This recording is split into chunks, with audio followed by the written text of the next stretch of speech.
Oh shit! Here we go. What the hell? Terrible Wrestling Takes podcast has brought to you. The Twitter co-host in real life at JustInTime211 has become the co-host for a day of the Terrible Wrestling Takes podcast. JustInTime211, my friend, say hello. What up, world? And our side. Shout out to Marsh for that one. Our side of the IWC. Yes, sir. Yes, sir. Thank you for coming on and talking all things NXT I previous was and NXT forward to Takeover, this and one. maybe some NXT future. You might, like I said, I might get talked into some fantasy booking. Oh boy, this is gonna be good. we're breaking the non fantasy booking. No, I tell you what. You know what we are breaking? We're breaking the podcast for Forbidden Door. This is Oh podcast shit. host fan interaction to a T. You listen to We're all breaking those we're other. breaking the forbidden door more than certain other companies do. Yeah, they broke the door and the house crumbled on top of them. They broke the That, door and then it slammed him in the fucking foot. Did you see that Impact's ratings were like 30,000 viewers? That is a joke. And, That has I got to mean, be an absolute joke. Like I swear, like you said, I remember you saying it, and I 1,000% agree with it. Tony Khan needs to just put the cards on the table, buy the company, take whatever talent in there that wants to stay, let the ones that want to go, let them go, and then just go from there. yeah, build a real If you show. somehow sign a champion, if you somehow sign a champion, you can, for one night, have an event where you just drop stories, do champion versus champion, you decide your actual champion, done. Yes, absolutely. Absolutely. Shout out to Graham. Graham's in the chat on Twitch saying, evening, gents, hashtag RS of the IWC. Yes, the right He started side. he started that hashtag, I believe, yesterday. Oh my god. Hey, and we're rocking our hats, and Graham's icon has his hat. Shout out to Graham. Shout out to Justin. Yeah, Shout it's out to Graham. myself. I'm day one from merch. I was like, hey, all you gotta do is show me that you listen to the show. I was coming up with concept ideas. I came up with this one. I'm not a fan of it, but the fans of mine, I am fans of them. Now, both you guys have been on my podcast, wearing my hat with me. I love it. Absolutely love it. It's I've been trending wearing this nationwide. around. So. Hashtag RS of the IWC is trending Get it nationwide. trending, Graham. Get it trending. Awesome. Fucking awesome. Before we jump into NXT, let me get some plugs out the way. twtakepodcast.com for all links to everything. Twitter, YouTube, Facebook, blah, blah, blah. Tune in, iTunes, anything, anywhere I am. twtakepodcast.com/TWTs for traditional t-shirts that you see behind me now. And also twtakepodcast.com/international for the Teespring site. It is mainly developed for the European listeners. They show me so much love. I figure that's the best way to show love back. Also, United States listeners, y'all can get the dope design by Marsh as well. That's what I have for that. Looks like Justin's brother's in the chat saying at least trending in the household. Shouts. See?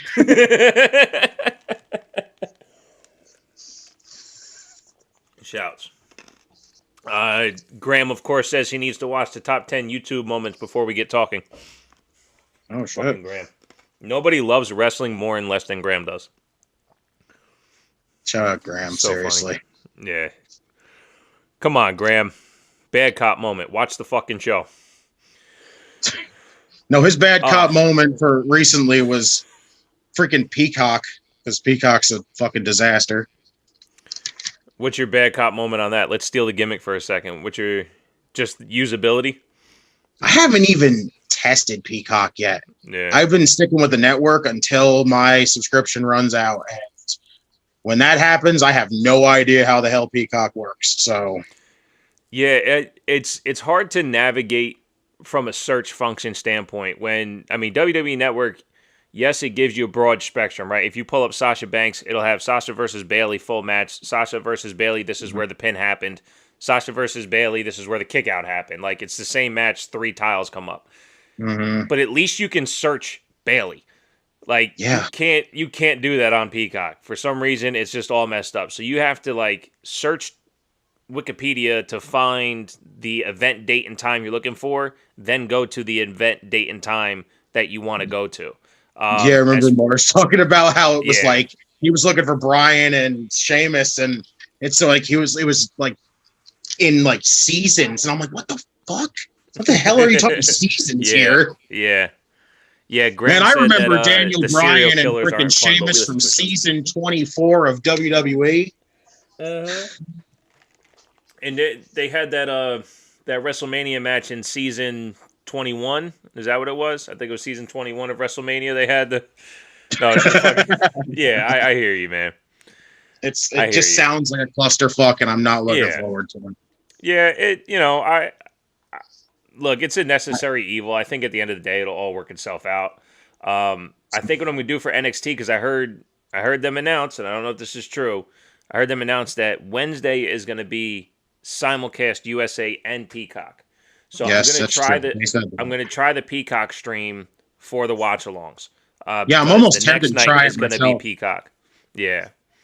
I would at because least just to jump in see the how deal well it before the works. deal expires too, because I don't know when that deal expires, but the $250 a month for $10 for 4 months, like, kind of the best deal in streaming services right now.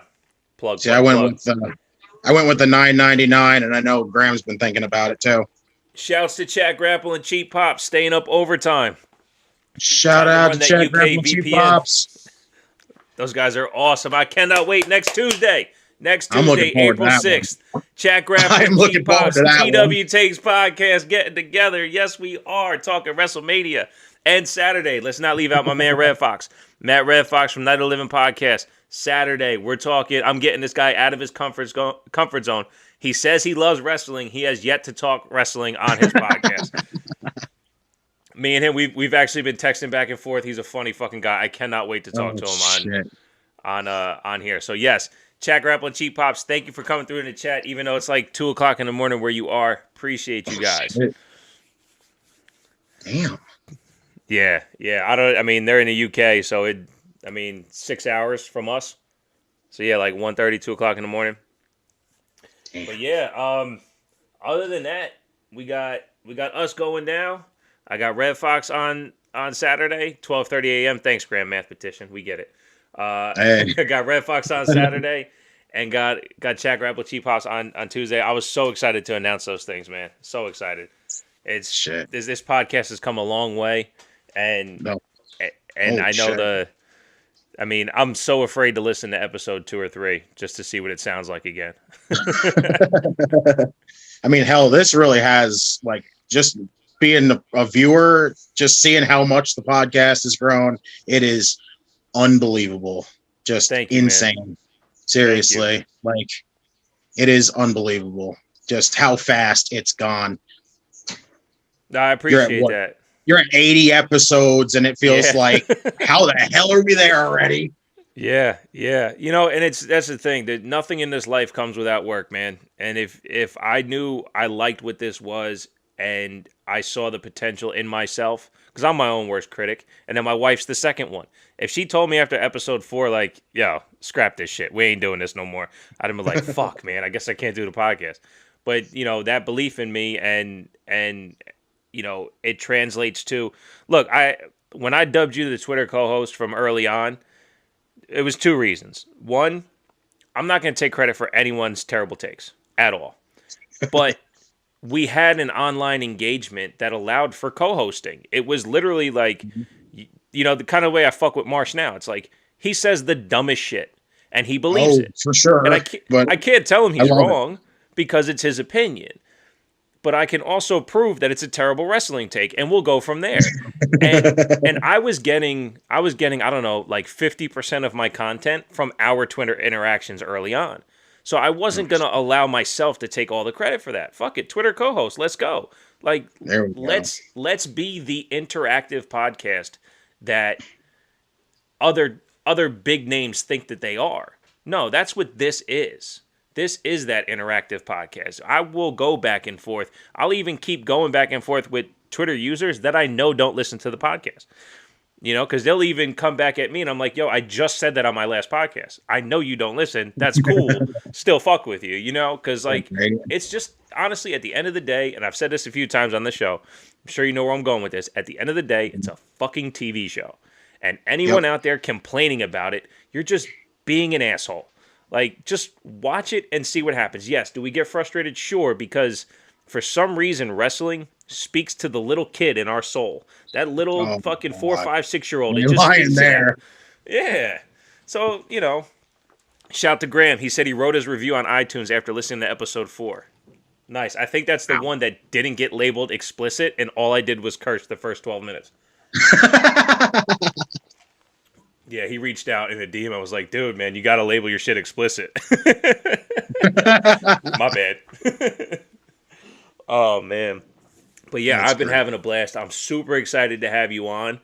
I mean, we have talked when the first thought of you coming on, I mean, it was definitely early on, but I've always said it's got to be the right time. Got to be the right time. Mm-hmm. And there was a time in January where NXT did this. They just fucking took off and was like, dude, you were like, dude, we got to talk about this. I'm like, let's slow down. There's something's gonna level out.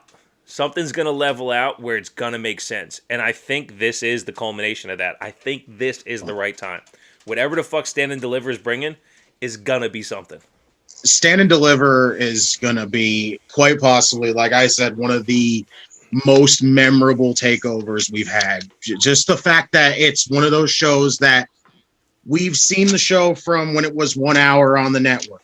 Now it's on USA, and we always used to talk about how like all of us watching the show used to go, hey, I wish we could get more NXT. And then we get it for 2 hours on USA. And now we're getting a takeover that's 2 nights for the first time ever. It's like this is something we've all wanted for so long, and we're finally getting it like in this big ass culmination of an event. It's going to be freaking spectacular. Yeah, I don't disagree. And when I was looking at the match card to prep for what we're going to do tonight, I was like, wait a second. Is this going to be 2 3-hour shows? Because if the first night is on USA, but they have, I think it's 5 matches, and one of them's that gauntlet match. Are we getting that gauntlet match is not going short. There's no way. No, not with those guys in there. I don't expect Walter and Ciampa to go short. Right.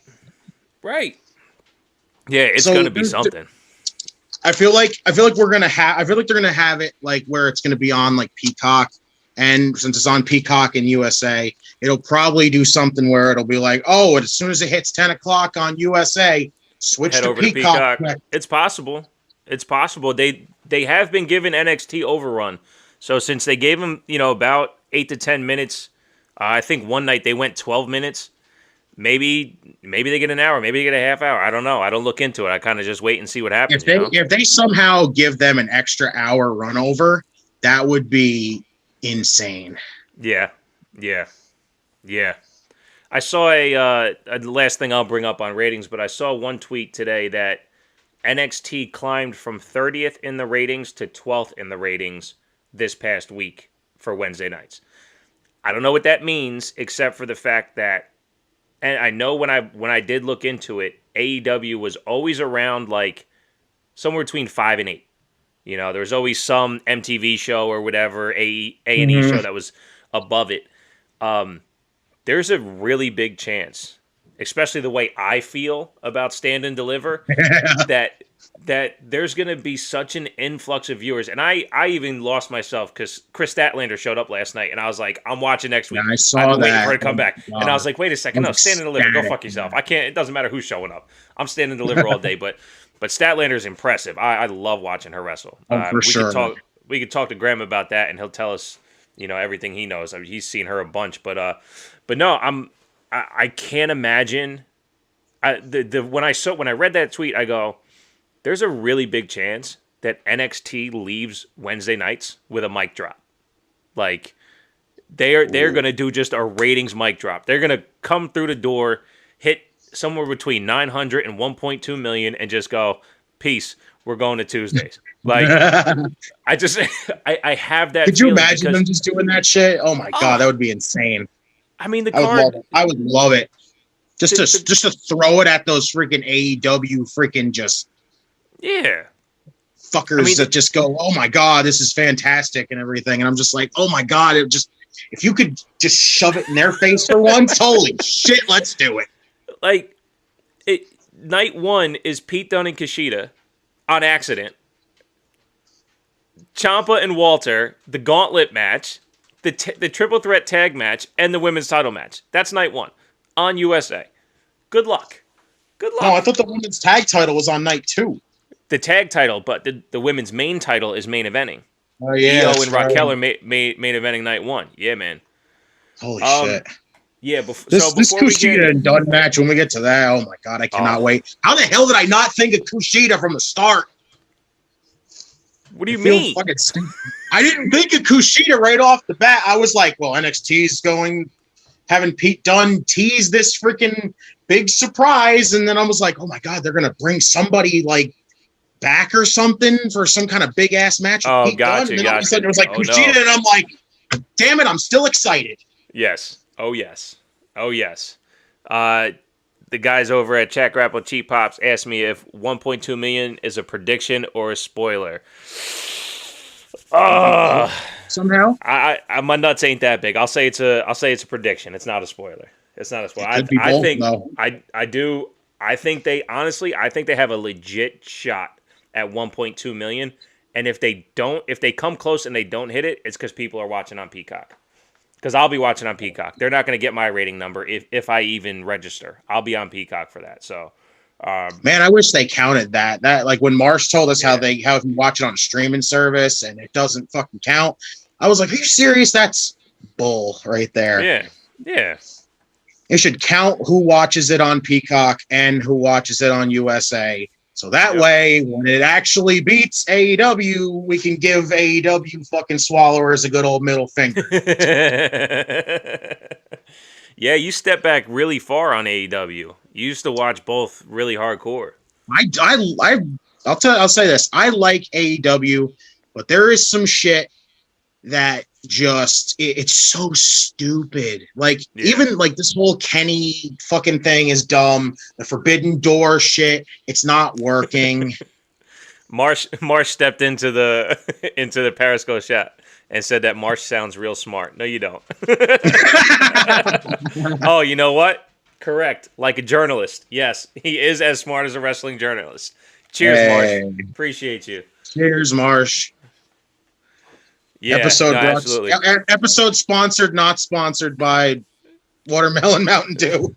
Nice. Got the Cena drink. Yeah, I actually I cleared it with Marsh to be able to go live on Thursday. He was the only one I told in advance that I was having you on because I didn't want to infringe on his Thursday time. But even if he said no, I'd have said fuck it anyway, and we would just take over his night. Barking on your territory there, Marsh. Graham. And Marsh too. Hey, we are on the right side of the IWC. We are as collaborative as it gets. We are as united as a wrestling community can be. I mean, I remember when I first started interacting with Marsh, I was like, man, me and this guy, we see shit so dead the same way. And then on the first thing that we disagreed on, we both looked at each other like we were fucking idiots. And it's like, no, but you're absolutely wrong. And then we just started talking about the next thing, and then it might come up later, and then I'm like, oh yeah, it's just wrestling. And we both realize it's just wrestling. But anyway, I appreciate all the support from everyone out there. There has been no door since Kenta showed up. Yeah, Kenta closed the door behind him. Shout out to Marsh. Marsh said that there's been no door since Kenta showed up. I think he absolutely closed that door. It's true, because what have we seen since then? Nothing. The only thing we've even seen is what? The Good Brothers constantly show up. Other than that, what have we seen? Nothing. Yeah. You're teasing Kenny taking the Impact title, and nobody from Impact's even coming over to step up and shove it in Kenny's face. No, like this Forbidden Door was like you opened it quick, you kind of peeked your head in there really fast and just went, hey, we found something, and then shut it. Yep. No, I completely agree, and I'm glad that I was right from the beginning. Whatever they want to do on the outside of WWE to try to drum up interest, go ahead. I said it a couple times on here. I have been pulled back in. You pulled me back in for this. You pulled me back in for that. You pulled me back in for that. Okay. Did you execute afterwards? No. You fucking blew it. And if you continue to blow it, then it's my fault for tuning back in. I'm not going to tune back in. That's fine. I don't have a problem doing that. There's enough WWE to go around. I don't need AEW in my life. If it's dope and I'm missing out, I'd be like, shit, I'm missing out. From what I've seen, it's not dope. So I'm not missing out. That's that simple. I remember, and I'm sure you heard me say it on here, I turned on Impact when I got back into the podcasting. I'm like, cool, I can broaden past out WWE. And I'm like, wow, Impact actually looks really good. Not having a crowd, I'm not invested in anything because I don't know anyone. It's hard, but every time I turn on Impact, they actually wrestle really well. And I'm like, something's just missing.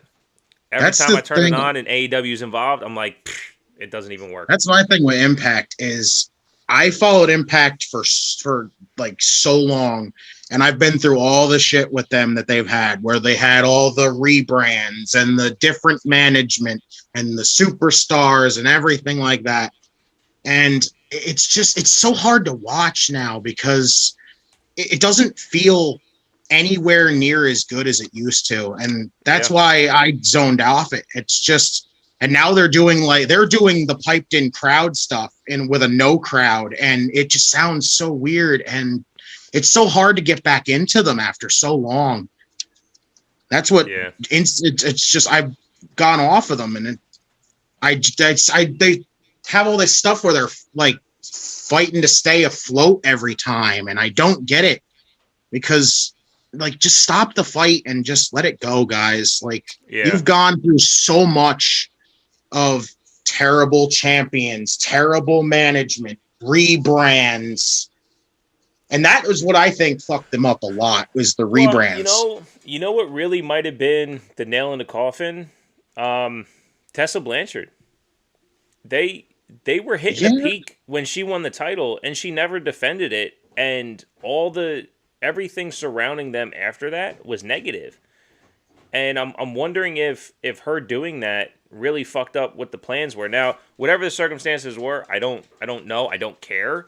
But I remember when she won their heavyweight title, there was a buzz to tune back in to really see where these stories are going to go. And then again, you tune in and it's like, well, she's in Mexico with her boyfriend and has the title and doesn't feel like doing promos, so you're not going to get anything from us. And I'm like, well, what the fuck am I watching for?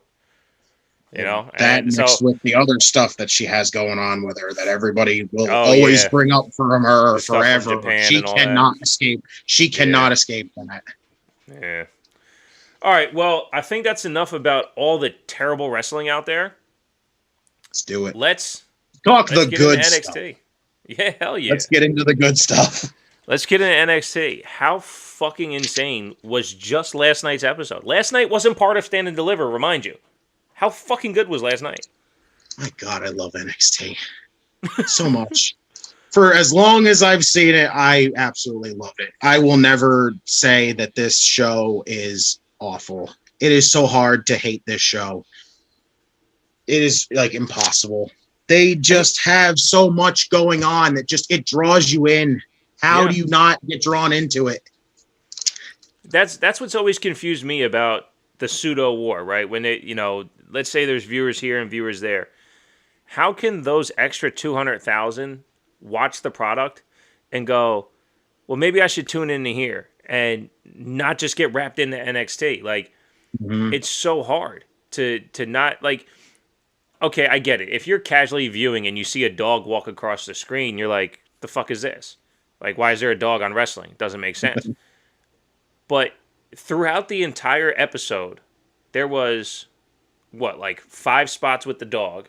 And then there was like 5 spots of the women's champion, Io Shirai, attacking her challenger and getting her fucking ass beat.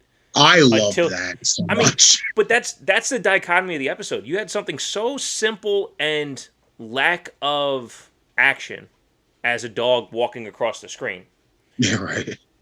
A very unassuming, unopposing dog, right? It's not like it was a menacing... No, it was just this little palm dog walking across the screen. So simple. It was like, where the fuck is he going? And then you got Raquel standing tall Io attacks her and gets her ass whooped. And I'm like, what the fuck? And then later on, Io approaches her again and gets her ass whooped. I'm like, Io got her ass whooped again.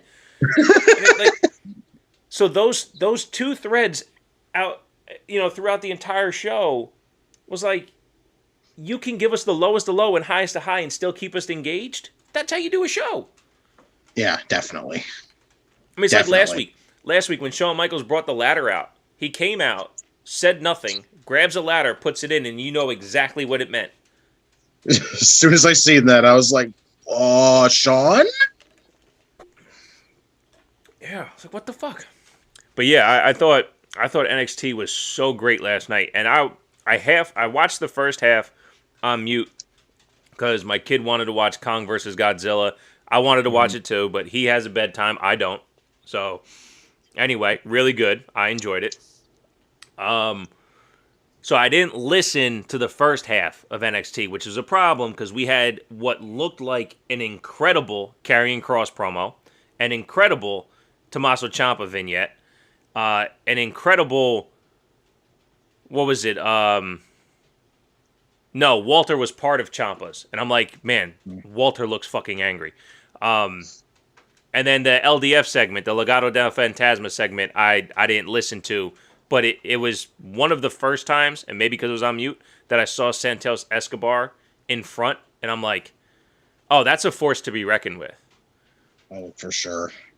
Legado del Fantasma is they're just awesome. I love those guys. They are fantastic. I still remember vaguely, like just completely the formation of that. It was just so good to watch. I love that. You kidnapped Raul Mendoza, and I was like, whoa, what's happening here? And then you kidnapped Joaquin Wilde, and it's like, whoa, what is happening here? And then you don't see them for weeks, and then all of a sudden Santos Escobar wins as El Hijo del Fantasma, and I'm just like, what the hell is this? And then he unmasks, and I'm like, this is a thing? And to think they're probably the most underrated as far as coming out of the pandemic as stronger in a storyline than probably they should be. You know what I mean? Like they've held their weight the entire pandemic. As big or small as their part has been, they have executed. The only time they looked like shit was against Karrion Kross. Technically, they didn't even look like shit there. They looked like they were fighting for their asses. Like they were fighting for their lives there. They definitely look credible. Yeah, that's true. They just got their asses handed to them. Yeah. But they needed to rebuild Kross because I wasn't believing into him. So speaking of rebuilding Kross, what did you think of Karrion Kross's vignette? With him in the MMA gym putting in work. It's Karrion Kross, man. He's just freaking intense as shit. I love Karrion Kross. I've seen him from his Lucha Underground days and his Mexico days and all that other stuff.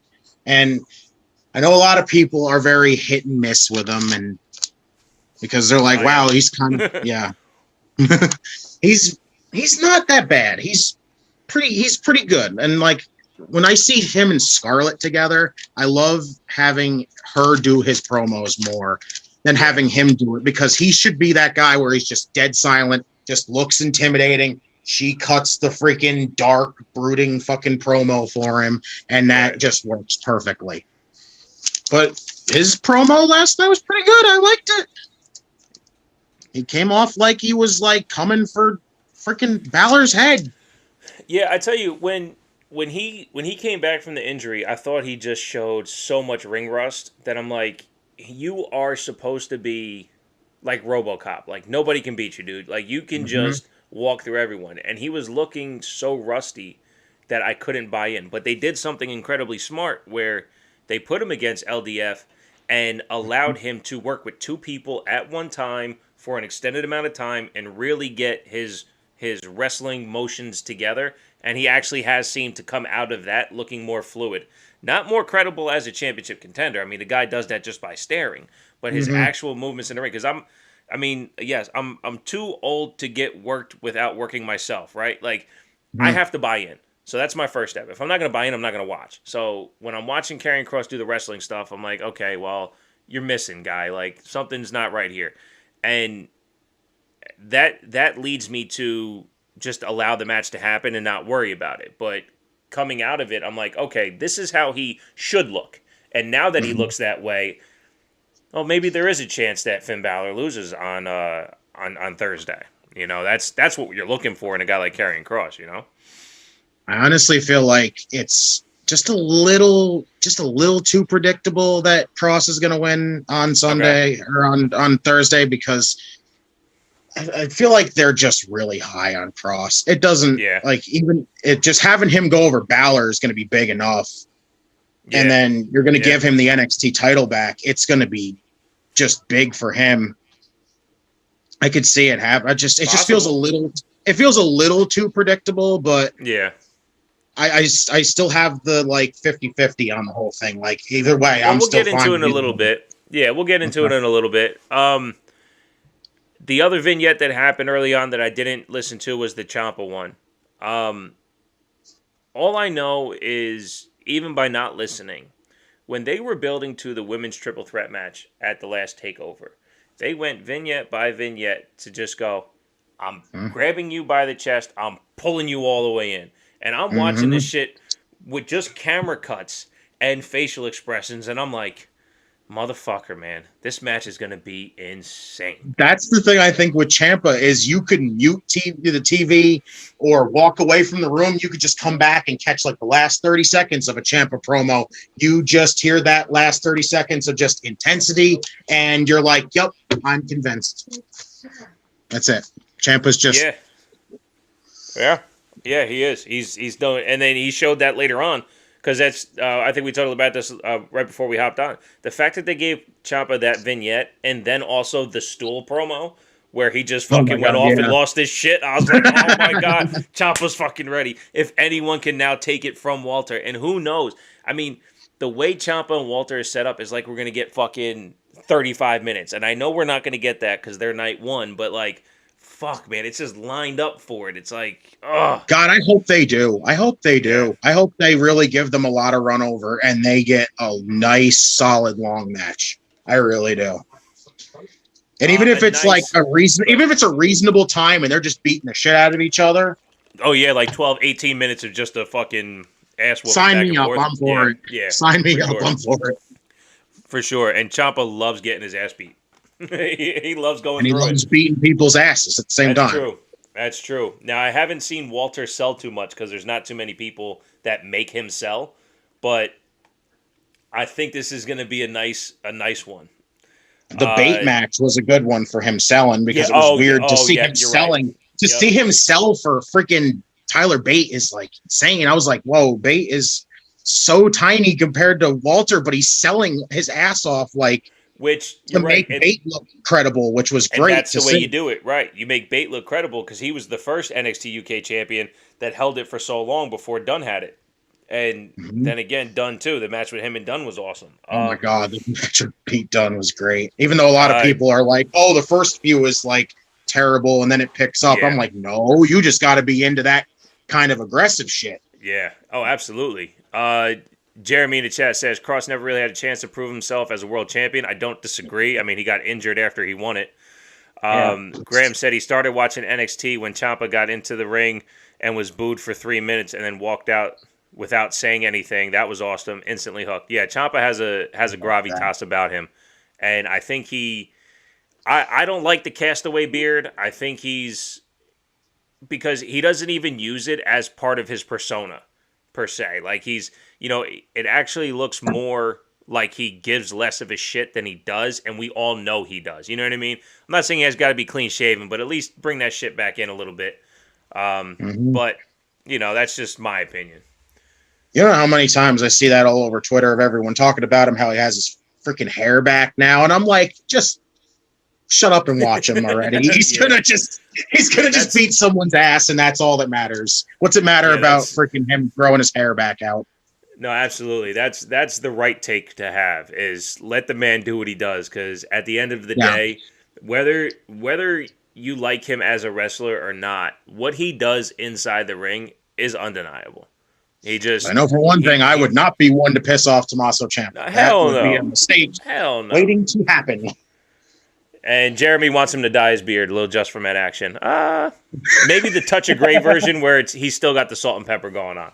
I don't know. Because he's been through some shit, so his beard needs to look like he's been through some shit.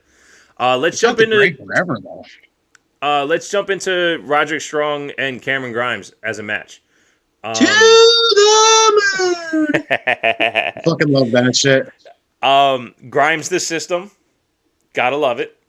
Gotta love it. It was hysterical. I thought this match was fucking crazy. Like, why do... What, like, okay, so shout out to Miss Amanda Jane, Thursday host. She'll be on later on Wrestling on the Rocks. You guys go check them out later on Twitch, Wrestling on the Rocks. Shout out Amanda. She sent out the link to the PWG show that was free on whatever network it was, and she asked me to take a look. And I click the link, and I look at it, and it's got Adam Cole versus Brian Cage. It has Roddy Strong. Like, Roddy Strong was on it. Cameron Grimes was on it. Timothy Thatcher was on it. A couple other people. I don't know. I stopped watching because I didn't have all day. I had some other shit to do. But I appreciate her sending it. I did give it an honest shot. And what made me mad is something as simple as Roderick Strong versus Cameron Grimes looking as great as it did, and seeing those guys who were in PWG, and some of them being in AEW, and some of them being in NXT. How at the end of the day, the two people who step in the ring don't hold themselves to the same quality of match that they did in PWG. We got that last night in NXT. What we got from Grimes and Strong go, well, shit, you're going to give us, 8 minutes? Let's go. Let's have a We'll make match. the most of that 8 minutes. Hell yeah. I turn over to AEW, and you have, I don't know, this team and that team, because Young Bucks is the only thing that spits out my mouth, and I could not trash them enough. But without going there, whoever it is against whoever it is, or even the Cody Penta match. Match where they do the Panama Sunrise into the Canadian Destroyer. Yeah, into the cutter. And like I said on Twitter, the shit was so fast it turned into a GIF. It wasn't even sped up to do that. Like, to not put in the quality of effort into the match to just have an awesome match. You don't have to tell a full story. You know what I mean? You just go. Penta didn't even sell that yet. He just took the Destroyer, and then Cody's hitting the rope, and Penta's like, "Oh shit, I got to get up and take this," and takes the cutter. Right. But in this match, we got. It wasn't even simple storytelling. It was just, let's wrestle and see what happens. And at the end of the day, Cameron Grimes wins. Like, Cameron Grimes with that clever move. Oh, it was awesome. And that's the thing. I hate Roddy's elbows. Those fucking let's run. And do you really hate that? I think it's the worst fight. It looks like a guy skipping and jump roping with one hand. I think it's terrible. I'm like, this. Why are you doing this? Marsh says yes. Thank you, sir. Thank you, sir. He agrees. Look, I always hate it. But the fact that he went to do the elbow and Grimes turned it into the finisher was like, yes, thank you. I hate those elbows. You hate the elbows. Let's do that fucking flip thing that he does. And his finisher looks awesome. What's it called? Do you know what it's called? Which one? Roddy's? No, Cameron's. Cameron Grimes, the cave-in. The cave-in. Yeah. Is it because he looks like a caveman? Is that why? Yeah, I'm guessing. Mostly. Makes somewhat sense, I guess. Yeah, a little bit. It's an awesome move. No, just a diving, just a running, yeah. diving foot stomp. It's just enough. Yeah. Yeah. No, it was dope. And then what happened? The UE, when he pulled the UE armband out of his trunks, I thought because he always fucks with Mr. Regal, he was going to have brass knucks. I was like, did he steal? And Regal has been showing the brass knucks on his desk. So I saw that. That's great. So I said, did Cameron Grimes take those knucks? And then he pulls out the UE armband, and I'm like, oh, okay. Like, they, little psychology. And Grimes gets the win with the double stomp. Fantastic match. Absolutely. I just feel bad for Roddy. Roddy's like just a lost child right now. He's just going to be floating around like crazy. Well, what do you think that turns into? Because he said that he's done with all of this. He basically, in showmanship of the story, I don't know really what's going on, but he basically, as TV told us, removed himself from the Battle Royal at the end of the night. He's just like, fuck it, I'm done with all of this. The last person to do that was Austin Theory, and he's now back as a complete dummy. I Oh don't. my It's God. definitely not going to happen to him. But what's happens with Roddy Strong going forward?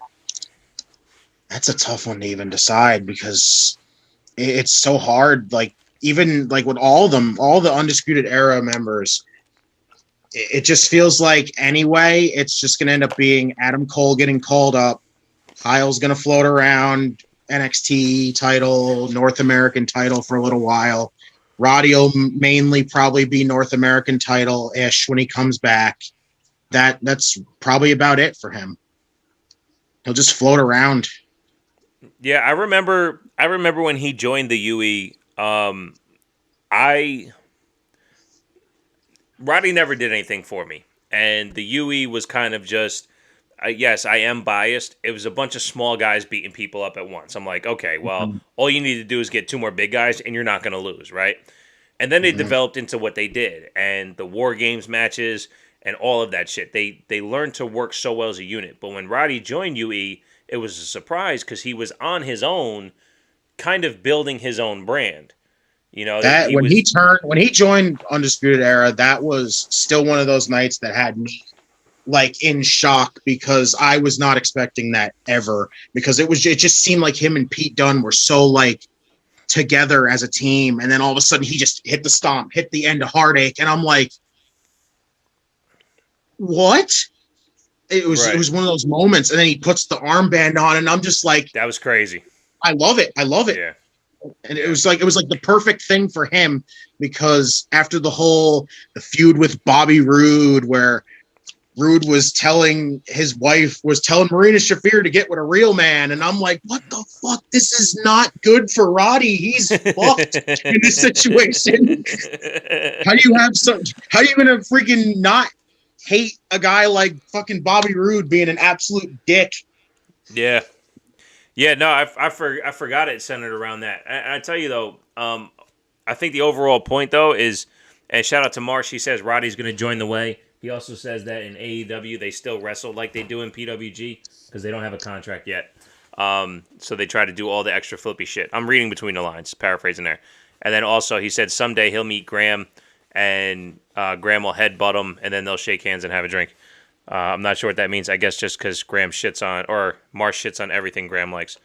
But back to Roddy Strong. I think the only problem I have with Roddy is he and Bobby Fish have not been elevated by being in the Undisputed Era.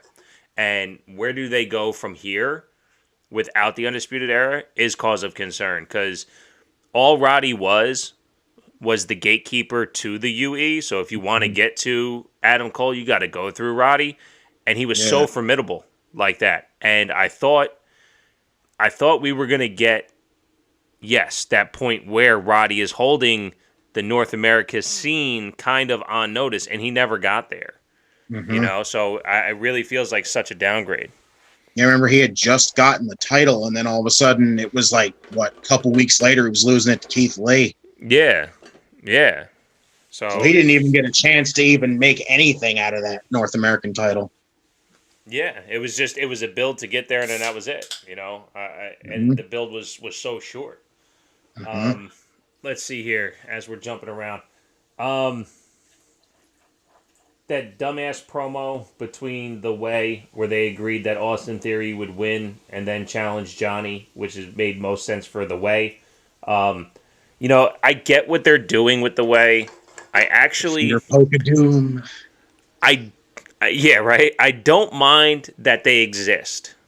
It's so childish. I know it's absolutely not for me, but it is such mute the TV and go do something else for me that if they tone it back a bit and give it just a little bit of credibility, there's a chance I would actually like it. But that's me, though. I don't know. What's your take on The Way and what they do? See, I'm a big fan of Johnny Gargano, but I don't know how I'm not really crazy about the hysteric, like the trying to be funny shit. It's just weird. It's not Johnny Gargano to me. Right. And then you got Austin Theory, who's just the absolute brunt of the joke in this whole group. And it's weird because everybody used to talk about how before all this BS that they talk about with Austin Theory, he was The second coming. champion.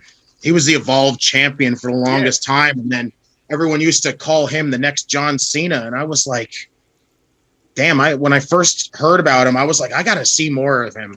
And then when they had the Evolve show on the network for the first that like anniversary show on the network, and I sat down and watched it, and I saw his match with JD Drake, who's now over in AEW.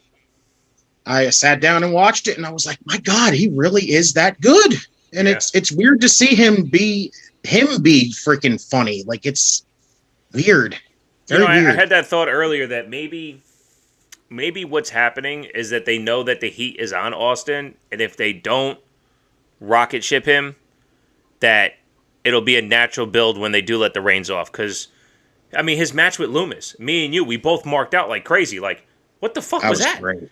Yeah, that was it's great. Like, why did we just get that on free TV? What the fuck is going on NXT? And it's that's right. That's like a starting takeover match right there. Yeah. And we forget because of what they've done with Austin Theory, make him look like such the fool, that he is that good. So there's going to be a chance that he breaks away from the way and we get that Austin Theory. I'm okay with that. I don't like their gimmick. And then they capped it off with the fucking, he was the first one.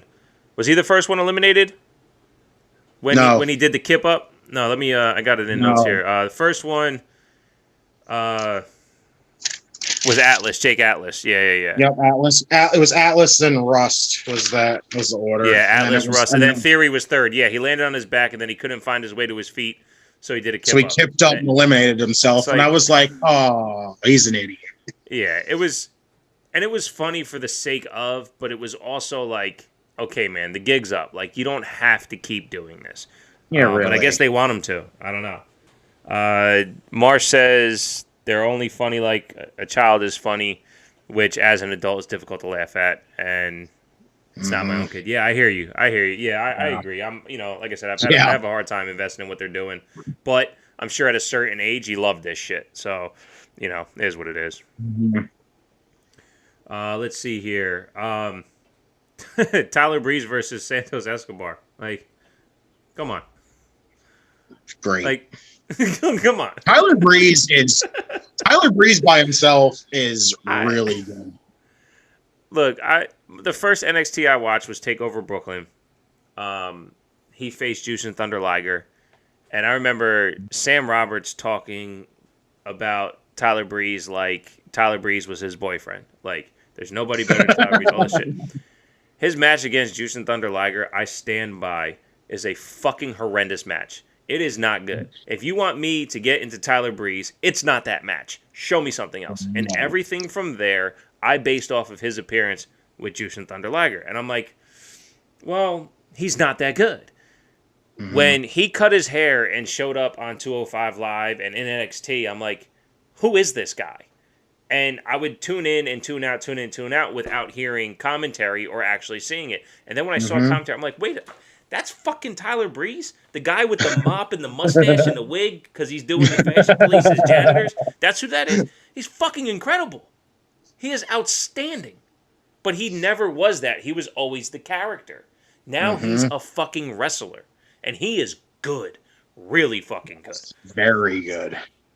I said it when I saw him and Fandango on NXT. I'm like, no, like anyone who says that the Fashion Police is fucking stupid, I get it. This is different. This Breezango in NXT is completely different. I hate the gyration and all that shit because you don't need it when you're that good at wrestling. When you do all that other shit, it actually takes away from how good you are at wrestling. Case in point, we just said that about Austin Theory. He does all that dumb shit, you forget how good of a wrestler he is. And then when you see it, you're surprised, but in a bad way because you know you're not going to get it. These guys keep coming out in astronaut helmets and shit, and it's more about the gimmick. I'm like, you got to put that away. Give me the fucking wrestling, and I'll keep going, holy shit, why aren't you tag champs? I think that's the thing about Breezango that a lot of people don't really realize is they don't abuse the funny stuff. They know like when to use it, and then they know when to get serious. And that's what I like about Breezango is they don't always just instantly go to, we're sticking with this. We're coming out like spacemen, or we're coming out like janitors, or we're going to come out like a doctor or something like that. Like, yeah, they do a good job bell to bell. They get silly before and after the bell, But in NXT, they seem to be a little bit more focused bell to bell during the entire match, which is I think is always great. They remind me of Joe Hendry in Ring of Honor with his whole how he does like he makes weird entrances when he faces people, and it's hysterical. Like he makes parody theme songs of other songs like against his opponent, and when he comes out, and it's hysterical to watch. It's like there's your comedy from it, and then you get to watch him wrestle, and he's not a bad wrestler, so it's like cool. You got a good combo. So this is something that they don't need to do, or they need to do more like that guy and to be a little bit. I'm fine with this. I'm fine with them being this way because they, like I said, they don't abuse. They don't get carried away with the funny. They know when to like cut it off and get serious, and that's what I like about Breezango. It's not just all comedy anymore. It's just we can make it funny, and then we can go in and be serious. Yeah. Yeah, you're right. Marsh says, I wish Beth Phoenix didn't play into the stripper gimmick and talk like she's hot and bothered by him. Yeah, I agree. That was something that didn't need to happen, but, you know, it is what it is. Here's a surprise for me. The Way Women, Indy Hartwell and Candice LeRae versus, I just scrolled past it, Gigi Dolan and Zeta Ramir, right? Is that her name? Zeta Ramir? I could not understand what the hell they were saying. Yeah, the other one's name was. I knew who Gigi Dolan was. Thanks that's to Priscilla Kelly. Priscilla Kelly. That's Darby Allin's ex. Okay. Yeah, she's good. She's really good outside of that weird shit that everyone knows her for. Yeah. Well, you know, some people into weird shit. I don't know. No, we're not. This is beyond weird shit. It's like gross. Gotcha. All right. Well, we'll leave that there. I thought though, since we're building into what, of course, we would feel would be a takeover tag team match, that we would get more of the two of them wrestling than what we got in this match. I thought we got a little bit more legs out of this match. Because I mean, I didn't write down timestamps, but I think it was only like 3-4 minutes. You know. I didn't really thought it ended a little prematurely either. Yeah, it was really quick. Like they gave Gigi Dolan like maybe like a couple minutes to shine, and then it was just all the Way Women. Yeah, yep. And then her tag partner got a couple minutes to shine. I was like, she's decent. She definitely needs a lot more work, but she seems like she's gonna be okay. Like, not like completely blown away with her, but hell, you give her more time on TV, that'll change. Yeah, I think that's been proven too. I mean, you know, it's not a genius fucking concept. It's not rocket science. But every wrestler that we've seen get more reps on the TV, they change in fluidity, the way their technical work comes off, and if they don't, it's usually apparent from the beginning. Even Lana, when she went from can't do a fucking thing to 100% scripted matches where you can see every piece of the script coming through, to her match with Nia, where it was basically her doing reversals the whole time. The reversals never seemed scripted. They got more fluid because she's used to working on people's bodies. If you're not hitting people without hitting people and throwing people without throwing people, you're not going to be used to it. It's just, you know what I mean? Like you have to get used to that. So but that's, I don't know, because they haven't really tagged either. I mean, Indy and Candice got knocked out in the the Dusty Classic. I was gonna say Mae Young. Dusty Classic. Yeah, they got knocked out in the Dusty Classic, and they really haven't done anything together except for promos since. So I'm like, well, where's that wrestling time? I know Candice can fucking, show up in the middle of the night and wrestle, but Indy, I was concerned with. But when she hit her springboard elbow, I was like, okay, that one looked good this time. That was one hell of a springboard elbow, and that Wicked Stepsister into the springboard elbow is one hell of a tag team finisher. I like that Wicked Stepsister. It's like it's like this more like safe version of the curb stomp almost. Yeah. I like that. Yeah. It's not like with a Rollins stomp where you're like, oh God, is he gonna kill him? Right. You get the somewhat safe, but it still looks like it freaking hurts. I think she got that off the Super Dragon stuff from freaking PWG because he used to do the curb stomp like that. He'd do the leg tie grab the arms, pull up, and do the stomp. And I was like, oh, that's where I think she kind of got that from, because that's where she used to be too. And I think that's kind of where she got it from a little bit. But it's possible. It looks it's great. not. It's not as extreme as his, but I like it. It's not. It's a little safer, and I like it. So after that match, they had a little promo in the back where Io tells Raquel that you cannot kill me, and Io decided the rest of the night to try to prove that point. Because what we got the rest of the night. I think she did a damn good job at that one. Holy shit. She constantly got her ass whooped. From that point, she got her ass whooped pretty good. Then Raquel and Zoe Stark had another really good fucking match on TV for free. I mean, Zoe Stark's another perfect example. She looked so jittery in her opening match against the best women's wrestler in NXT. To every match since then looks fucking insanely talented. She is freaking phenomenal, and this is my first time ever seeing her was in NXT, and oh my god, she is so freaking good.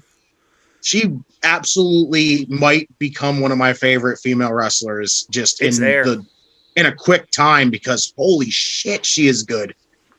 Yeah, she's awesome. I think they're doing the right thing. You know, I tell you, this is hopefully the last time I mention anything about the main roster on this one, but what they're doing with Raquel is all I asked that they would have done with Bianca. From Halloween Havoc until right now, she had gone from the biggest sidekick in a losing effort to Rhea Ripley to absolutely the epic fucking challenger for the title right now. That build. Yes, it's 3 extra months than they had, or 2 extra months that they had over Bianca, or 3 months, whatever it is. But how did they do it? They did it by putting her in a tag team with her friend and giving her a little bit of time. They put her in the ring with phenomenal talents like Rhea Ripley and Io Shirai, and in a War Games match where she can get, work with a lot of people. They constantly put her in the ring with people for an extended period of time. We didn't get that with Bianca. We got this fucking love, hate, and you'll hear all my shit on Saturday, 10:30, with Red Fox from Night of Living LP, and also April 6th with Chat Grapple and Cheap Pops. We'll be talking about that shit too. But anyway, the build of Raquel went from the muscle sidekick to legit contender, and that's what you do. I mean, she just looks fucking incredible. I love it. Love it. She's kind of become like another version of Rhea, if you think about it. She's gotten good so fast. Yeah. Yep.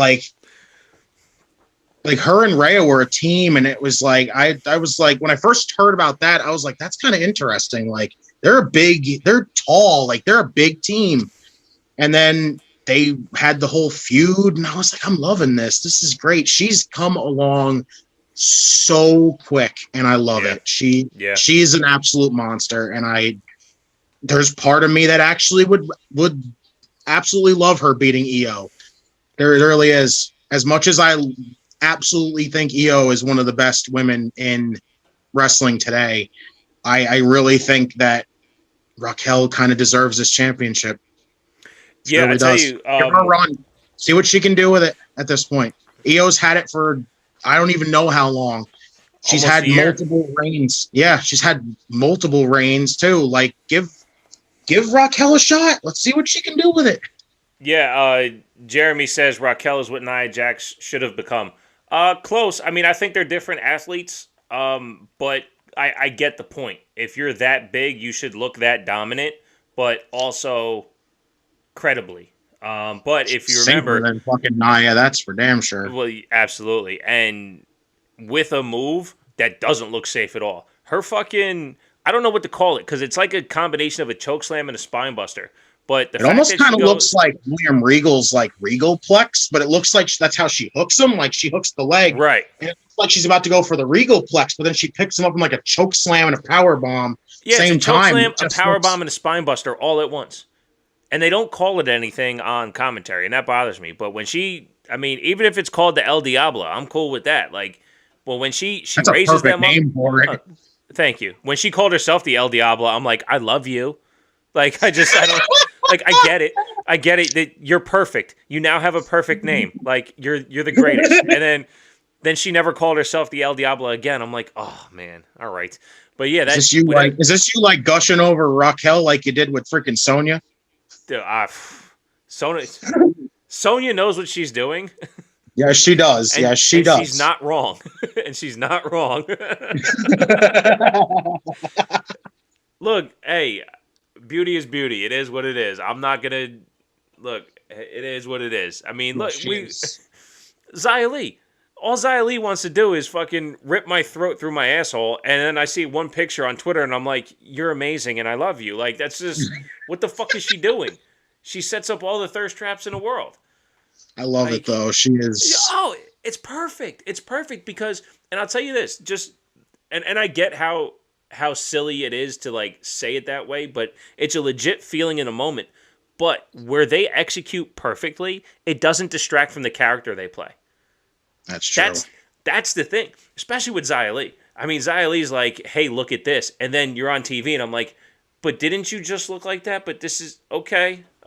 You see her in those pictures, and you go, "Man, if somebody tried to flirt with her, you are worried about her absolutely kicking you in the throat."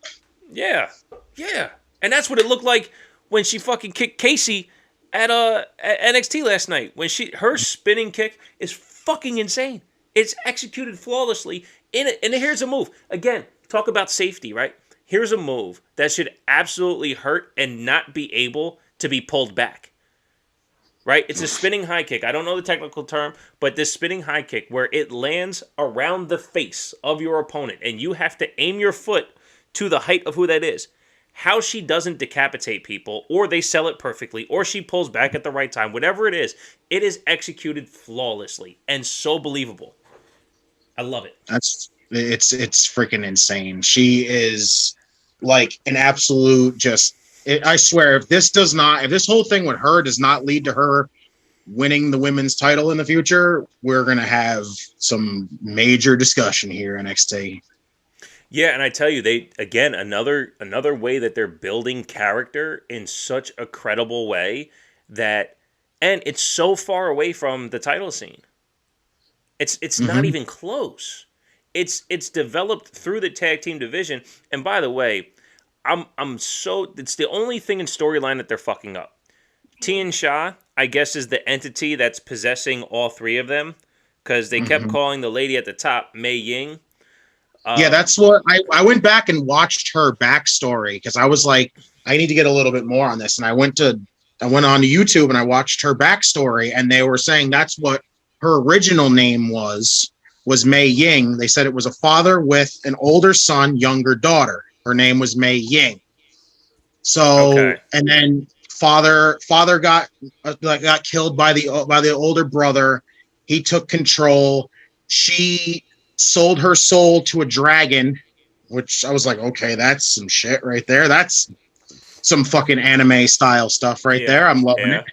She sold her soul to a dragon to get rid of her fear, to like make her fearless. And then she conquered her own brother because her brother made it like made it where there was like no respect for him. And then she fought to get it back for them. And then she ended up becoming what she didn't want to become.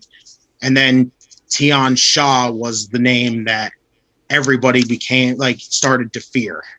Okay. So there's a power within, as in that's the Tian Sha. But Mei Ying is the embodiment of the head of what Tian Sha is. Yeah. That's what it sounds like. Grasping? Okay. That's kind of what I'm getting. That makes more sense, but because they put Tian Sha on the video boards, and they announced Mei Ying as the tag partner for Xia Li, and I'm like, what is this? And it's, I also didn't do a deep dive to kind of add my own clarity. I wait for it to come to me, which is fully fine. So the fact that they didn't give it as much depth as maybe they did, and I didn't look into it. I don't know. I'm not going to give them a pass. I'm just saying, at least now, though, They spent all that time building Xia Li as an indestructible weapon. I mean, she is a legit weapon. Yeah. And then for Kaden to approach Mei Ying at the top of the ramp to get that outside mandible claw and some shit blown in her face to make her She gave pass her out. like a fucking Vulcan death grip by the throat and then fucking all up in choked there. her out and then just sprayed this like aroma into her face and she just passed out. And I'm like, whoa. I'm like, she is not something to fuck with, especially after I found out who she was. And then I got a thing where it said something about like even Triple H and Shawn Michaels say that this has some really long-term like that this could have like this has some really long-term like repercussions on it. And I'm like, I love this. This is great. Hell yeah. And they do it so well because even, you know, I did a half a bit of complaining earlier about, you know, not getting enough time for Gigi Dolan and her partner, but it's not like this was a long segment. No, it didn't. The build has been, but even that little moment of the choke out with the mist or the spray, the aroma, the smoke, whatever, just that little moment was maybe 8 seconds, 12 seconds by the time Kaden Carter fell on the ground. Like, yep, Casey saw it, turn around, got her head kicked in. That was it. Yeah. God, that kick was so amazing. She's so good.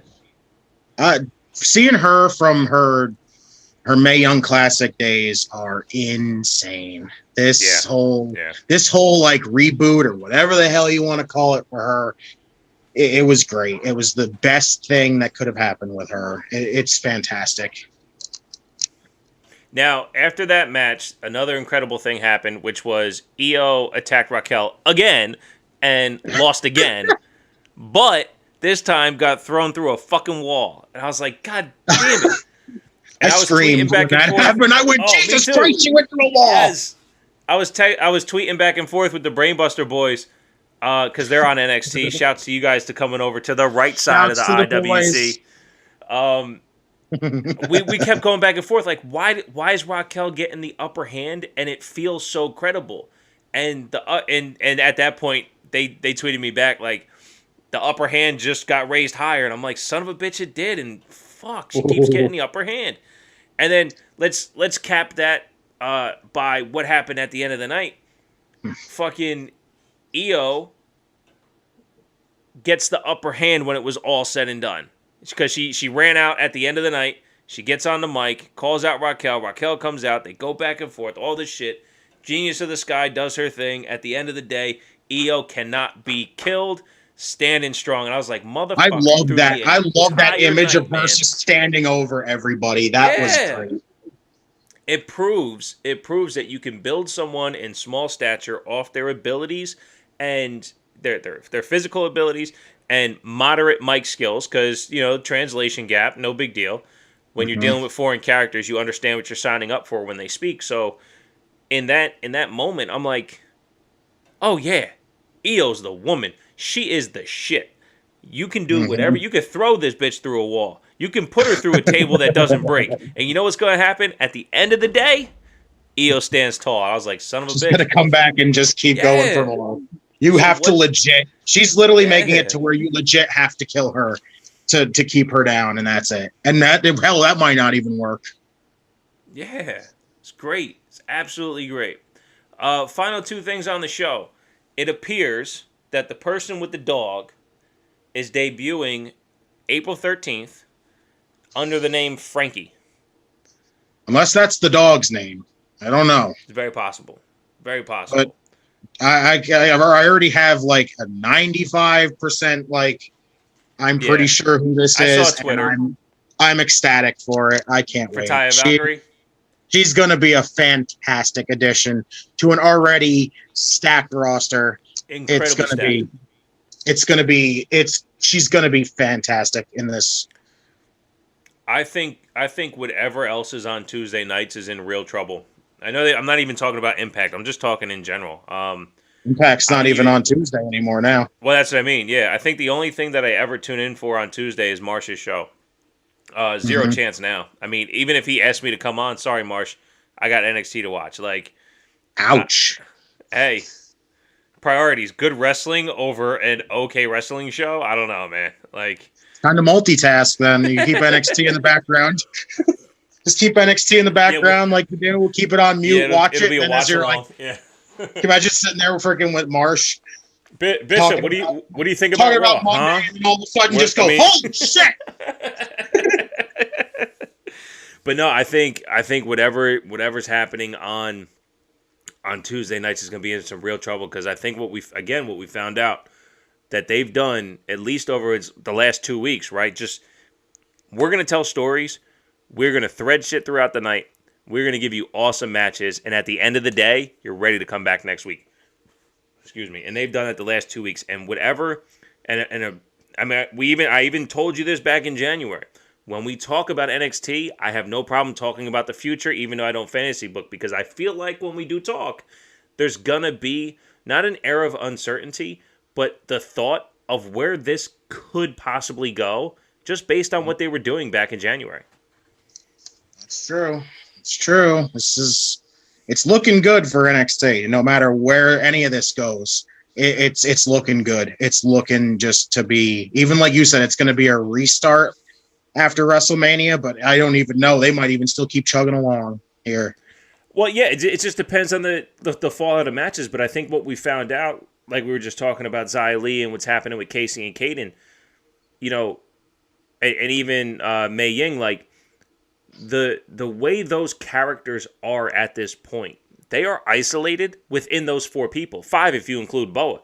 I mean, his presence has worked as well. So those 5 characters, they're actually only isolated within each other. They haven't branched out to anywhere. So the second they just get a story with the next person, you've now expanded what you're able to do by 2-fold based on what you're moving forward.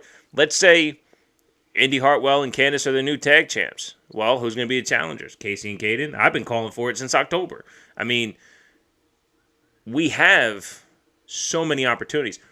Before we, I think the only thing we haven't touched on was the fact that LA Knight had won the Battle Royal. Brain of a champion. Yeah. So good, man. How, this is my absolute first exposure to LA Knight. He has so far lived up to what everyone else has told me, that as a performer, whether they called him a Dean Ambrose style, a Stone Cold style, whatever, that never fazed me. I wasn't influenced by any of it. What it let me know is that there was enough faith in what he did that people were willing to compare him to somebody. So I'm like, okay, he's good enough. I'll figure it out for myself. As of right now, in my opinion, I don't necessarily consider him anyone. I do think he is his own hybrid of what he likes to do. The only problem I have is everybody loves his mic skills, and they are wrestling 101 mic skills. He gets to a point, and let me tell you this, and for a matter of fact, and with this, and I got that, and I'm like, let me talk to you. Yeah, let me talk to you. And if you didn't know, LA Knight, it's like, as soon as you can't think of something, say your name. And it's like, okay, I get it. But he has so much confidence on the mic. He will not back down from a microphone, and that's hard enough for a lot of people. So I do think his star potential, as all you guys knew before me, is limitless in NXT. And he is the perfect fucking character for NXT. He is charismatic as shit. As soon as he picks up a microphone, you just sit and listen. And that's it. You go, damn it, why? Why is he got to be so good with this? Like every time. He's great at wrestling. He's great on the mic. He's a freaking awesome just wrestler altogether. Yeah, I thought his match with Bronson Reed last week was just fucking phenomenal. Their ability to wrestle that way. Like I said on the show, for LA Knight to wrestle like a veteran who basically all he did the entire match is try to figure out who Bronson Reed was and have the inability to execute everything he wanted. It did nothing to damage him. And this win was just as credible as the loss last week. I was like, they know what they're fucking doing in NXT, man. They know what they're doing in NXT. That's why I said it during that. Like I said, even if he lost, it's not like it's going to really be that big of a thing for him. It's right. I still see a lot of bright stuff for LA Knight. Right. Like there's times on Raw or SmackDown that in a big moment, the guy loses on SmackDown, you know he's going to win the next week on SmackDown. Oh, well, he got the loss now. He's just going to win at the pay-per-view or whatever. You didn't get that feeling about the Gauntlet match, that LA Knight was automatically going to win because he lost the week before. Yeah, that feeling never crossed my mind. That whole Battle Royal, it could have gone anywhere. Battle Royal, I'm sorry, Battle Royal. Yeah, that Battle Royal, you could have looked at it and been like, God, I have no idea who's going to get this. That's the thing. Right. Wasn't predictable. You weren't sitting there going, "Yep, that person's gonna go. That's in. They're in." No, it was you're sitting there and you're going, "Wow, this could go anyway." I've been riding Kushida since October as well. When he came back, I'm like, the way he looks, it looks so different than he did before he was out on injury. All this shit, and the way Kushida and Dunn eliminated each other to have the hoverboard locked in. And be just complete technically sound the entire way over the rope to not injure each other. I was like you said when you saw that they were gonna go after each other. Like it's like yes, of course the two of them, of course the two of them having a match. Yes, those two, and the fact that they got eliminated before the gauntlet. That was what just so they can have the match. It's like yes. That was the last elimination that left the final six, and I was like, that was perfect. You had them both eliminate each other, and they were so like fluent. Nobody fucked up. They just kept the submission on the whole time. Went over the top, got eliminated. So good. And I'm like, God, these two can't fucking fail. They're just Yep. Do you know if they've wrestled before? I know Dunn's super inexperienced as far as amount of people he's wrestled because he's only like fucking 24. Yeah, I don't really know. I'd have to do some digging. They might have wrestled in like Progress or Rev Pro somewhere, but I have no idea. Maybe ICW. I have no idea. If this is the first time ever, I'm even more excited. Yeah, for sure, and not in the. Not in the fucking Michael Cole way of first time ever. No, fucking. All right, Kushida. Let's see. Opponents and partners. Scroll down to the piece here. Pete Dunne. What do we got? That was it. That was the first time they were in a bell-to-bell match with each other. Was the Battle Royal. Holy shit. Yeah. And now the excitement just absolutely explodes right now. Because you can see from the way that they treated each other with that, they respect each other as athletes, that it wasn't about who looked good. It was about performing the task together. And if you extrapolate that as I'm fucking excited. I've been riding the Kushida wave for so long, man. I wanted him to challenge Balor in January at the Rumble takeover for the title. That was his trajectory. And then it dipped, but now that he is what? Because Pete Dunne was at the last takeover, right, against Finn Balor. Yes. So he's now 2 steps away from Finn, because it would be Pete Dunne and then Karrion Kross and then Finn, based on the line of things. He's getting closer and closer, and his in-ring work and investability into what he's doing, I think his character has a lot to be desired. I'm not a fan of it. I now understand it's a New Japan thing or pro wrestling, whatever, out in Japan. But if he took himself more seriously as a character, or at least incorporated the time splitter gimmick into what he's doing so they connected, because if not, it just seems like what Fandango and Tyler Breeze do. They come out as this, and then they wrestle. And then they leave as that. Kushida comes in as a time splitter, but he don't time split in the ring. That motherfucker's a technical savage. Bell rings and he's off. Oh, he's doing incredible work. He's always done incredible work. His New Japan matches, fucking insane. Speaking of Brainbuster Boys, they did say that they rewatched a Kushida Kyle O'Reilly match from New Japan. Sounds like something I should look into. I might even look into that one, because I have not seen that one, but I am all for seeing that. So let's get into the pay-per-view, man. Basically what happened at the end of NXT before the Io Shirai awesomeness, we had Leon Ruff got eliminated first, Swerve Scott eliminated second, which is basically at the same time. So they're going to start the gauntlet match. Then after that, Bronson Reed comes in, then Cameron Grimes, then Dexter Lumis, then LA Knight. By the way, Lumis Lumis on the outside, LA Knight going through the ropes, and then pulling Lumis off. Incredible. That's why I said reign of a champion. Shit was just fucking. It was so smart. It was just he's so fucking smart with that shit. Yeah, always thinking. Was great. Always thinking. So in the context of the gauntlet match, which will be on night 1, they then get an opportunity at Johnny Gargano night 2. Night 2. And I'll make a note of this. Who do you see winning the gauntlet match? I feel like we're going the obvious. I do think it is going to be Dexter Lumis. Just how the way they were telling the story with Austin Theory, there's no way in hell they're just going to drop it right now. I think it's going to be Lumis completely winning this. I think he'll surprise of what this is. I think he'll surprise. He'll probably come in and just absolutely just surprise everybody. Like he's probably just going to win it. Might be a little obvious, but it ain't going to turn me off of it. I like Dexter Lumis. I like how his character is. It's like his impact. It's like his TNA character, how he was a freaking weird stalker because he used to stalk Christy Hemme when she was the ring announcer. He used to do this weird shit where he'd try to he'd walk up to her and smell her hair and shit like that. And he was like the weird. He was like the uncomfortably weird stalker. But now he's like. It seems like it's like toned down where it's enjoyable. It's not like disgustingly weird to watch. But there's definitely an intensity that makes it uncomfortable.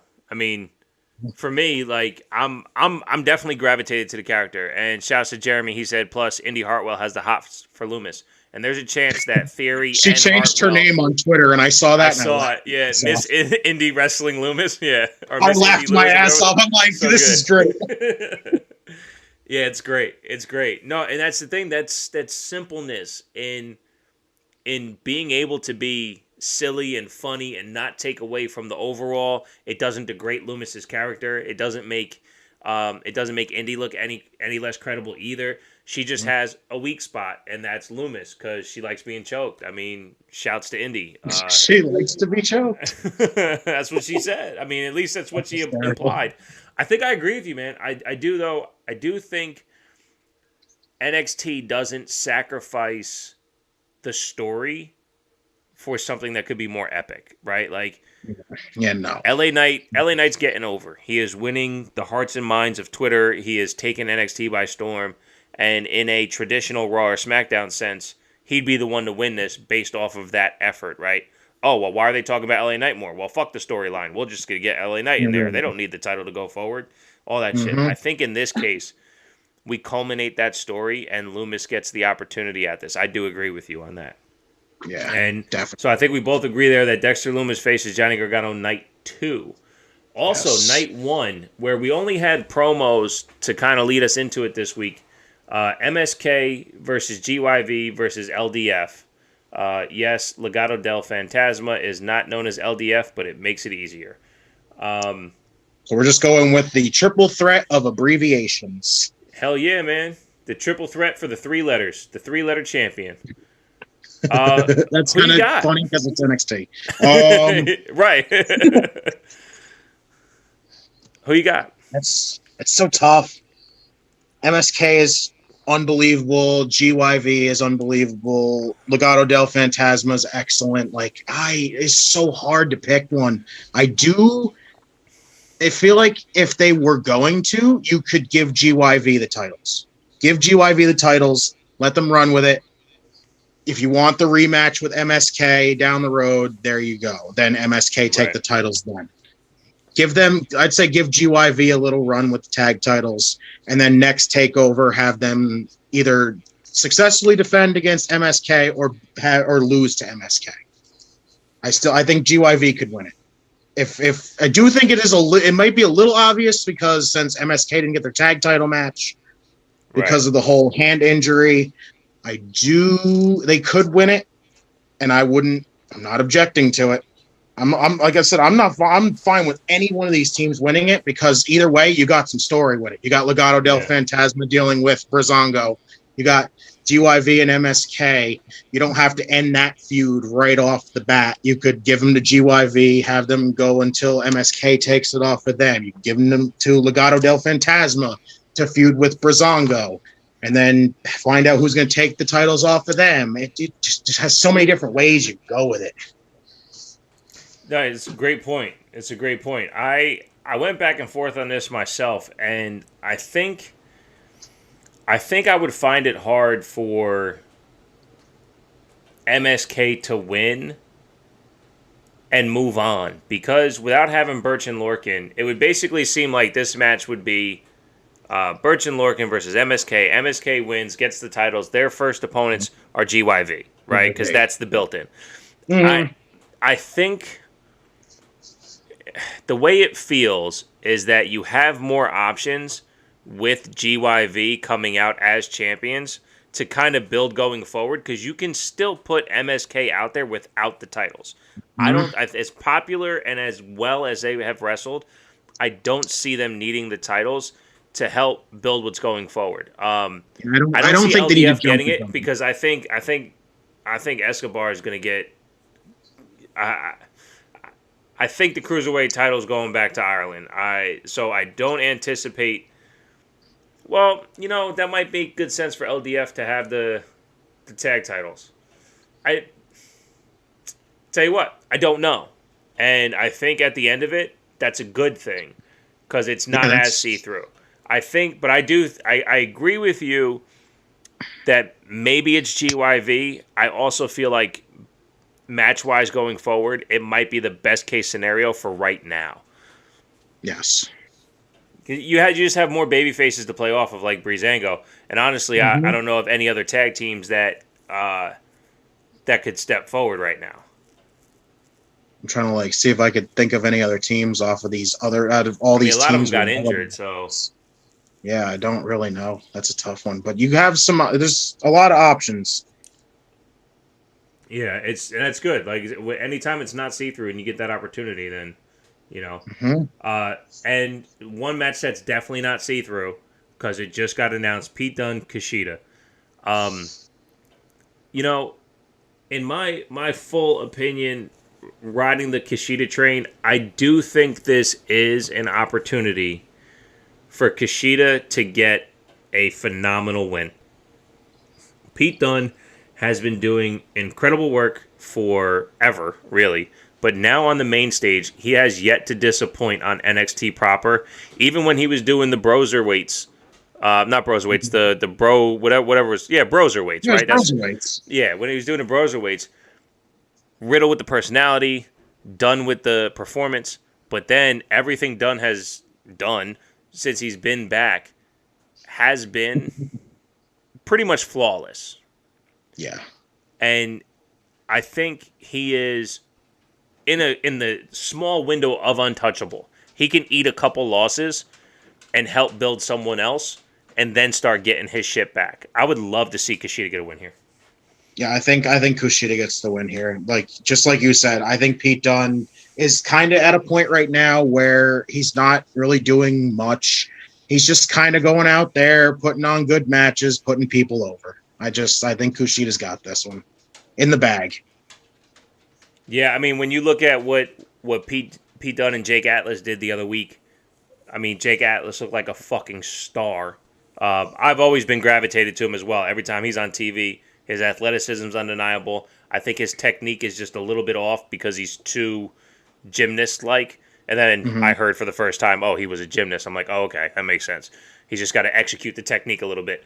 So that's the only thing, but that's that cartwheel DDT is fucking creative. I've never seen that shit before. I think when you apply that match to Kushida's style and you take what Jake Atlas and Kyle O'Reilly did against Pete Dunne and you slam them together, that's what we're going to get at Kushida. And I think on a night of fucking insanity, this might be match of the night. I don't even know why, but it just makes sense how good the two of them are. I like the idea of their styles meshing because they both have the technical style. Yeah. Then you got British strong style, Japanese strong style, and it's going to Right. be the mesh of those two. Oh my god, is going to be Yep. freaking insane. Absolutely. And speaking of insanity, to step in the ring with Walter, you have to be insane. I think Ciampa is certified insane, and I think Walter I really hope his kids doesn't aren't care. watching that night. It's I really it's do. gonna be fucking insane. It's gonna be incredible. Nuts. Does it even matter? Let me ask you, does it even matter? No. Okay. You're just putting those two against each other. That's enough. That says it all right there. Yeah. You could have had those two go at it, and you didn't even have to put the NXT UK title in there, and Right. you still would have had everybody excited for it because you're giving them Walter and Ciampa. As soon as you say that freaking tagline, sign me up. Yep. Absolutely. I'm sold.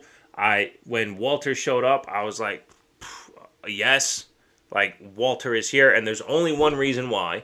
And I didn't even put it in context until last week when somebody else, or I think a commentary said on NXT that the support systems have been disappearing. Killian Dane's gone. Thatcher's gone. We haven't heard or seen from either one of them since Imperium showed up. What's going on? What is this gonna build past this? Are we gonna get more than Walter and Ciampa than just right now on night one of Stand and Deliver? I don't know. And what I do know though is that I don't see Ciampa winning, right? If Ciampa wins, there is a chance that this is one of those Raw style immediate rematch the first Tuesday of NXT on live TV. Mm-hmm. Yes, please. You ain't even got to tell me twice. If Ciampa somehow pulls that off and we get a rematch Tuesday, oh my god, please. I could watch these guys go at it for freaking. They could give me a 60-minute Iron Man match with these two. I'd be absolutely excited for it anyway. No matter what these two are gonna do, I am excited for it because you ain't gonna get any tougher than these two right now. Hell no. And they are both so willing to give themselves to their opponent, to allow their opponent to look as good as possible, Mm-hmm. that you have no choice. Now, I also said something like that about Nakamura and AJ Styles, and that match didn't deliver at WrestleMania as far as those expectations. Yeah. I don't anticipate this happening with this match, though. I don't either. Ciampa's chest will probably be chopped wide open. He'll be bleeding from the chest. Without a doubt. There's also a chance that, like, Walter gets an ear busted open. Like, it's gonna be brutal. It's gonna be stiff. Like we're gonna all be wincing in pain for them. Like in the process of watching them beat the shit out of each other, we're gonna be wincing in pain at the same time. Yes. Now, so I did some minor fantasy booking. Ciampa wins. Walter rematches on Tuesday. Most likely gets his title back. It just makes sense. Ciampa's not going to go to the UK.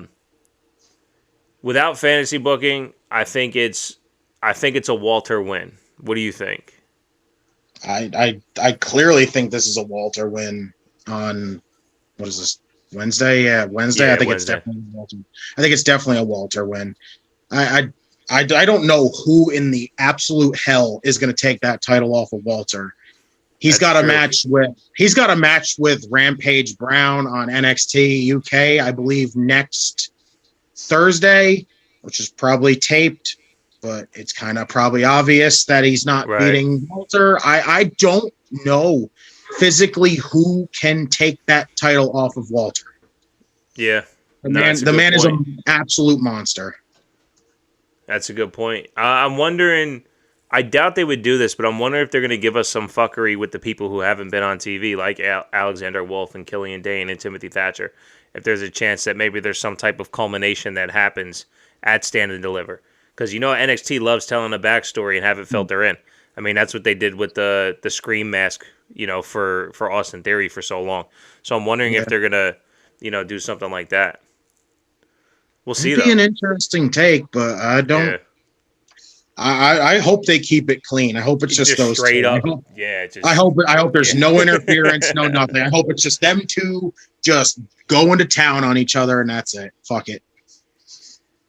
Yeah, I think that's what we're gonna get. Best And man wins. That's yeah, all we need. We don't absolutely. need interference. No Imperium interference. No Thatcher turning. No nothing. Just go with it. Just No, those two yeah.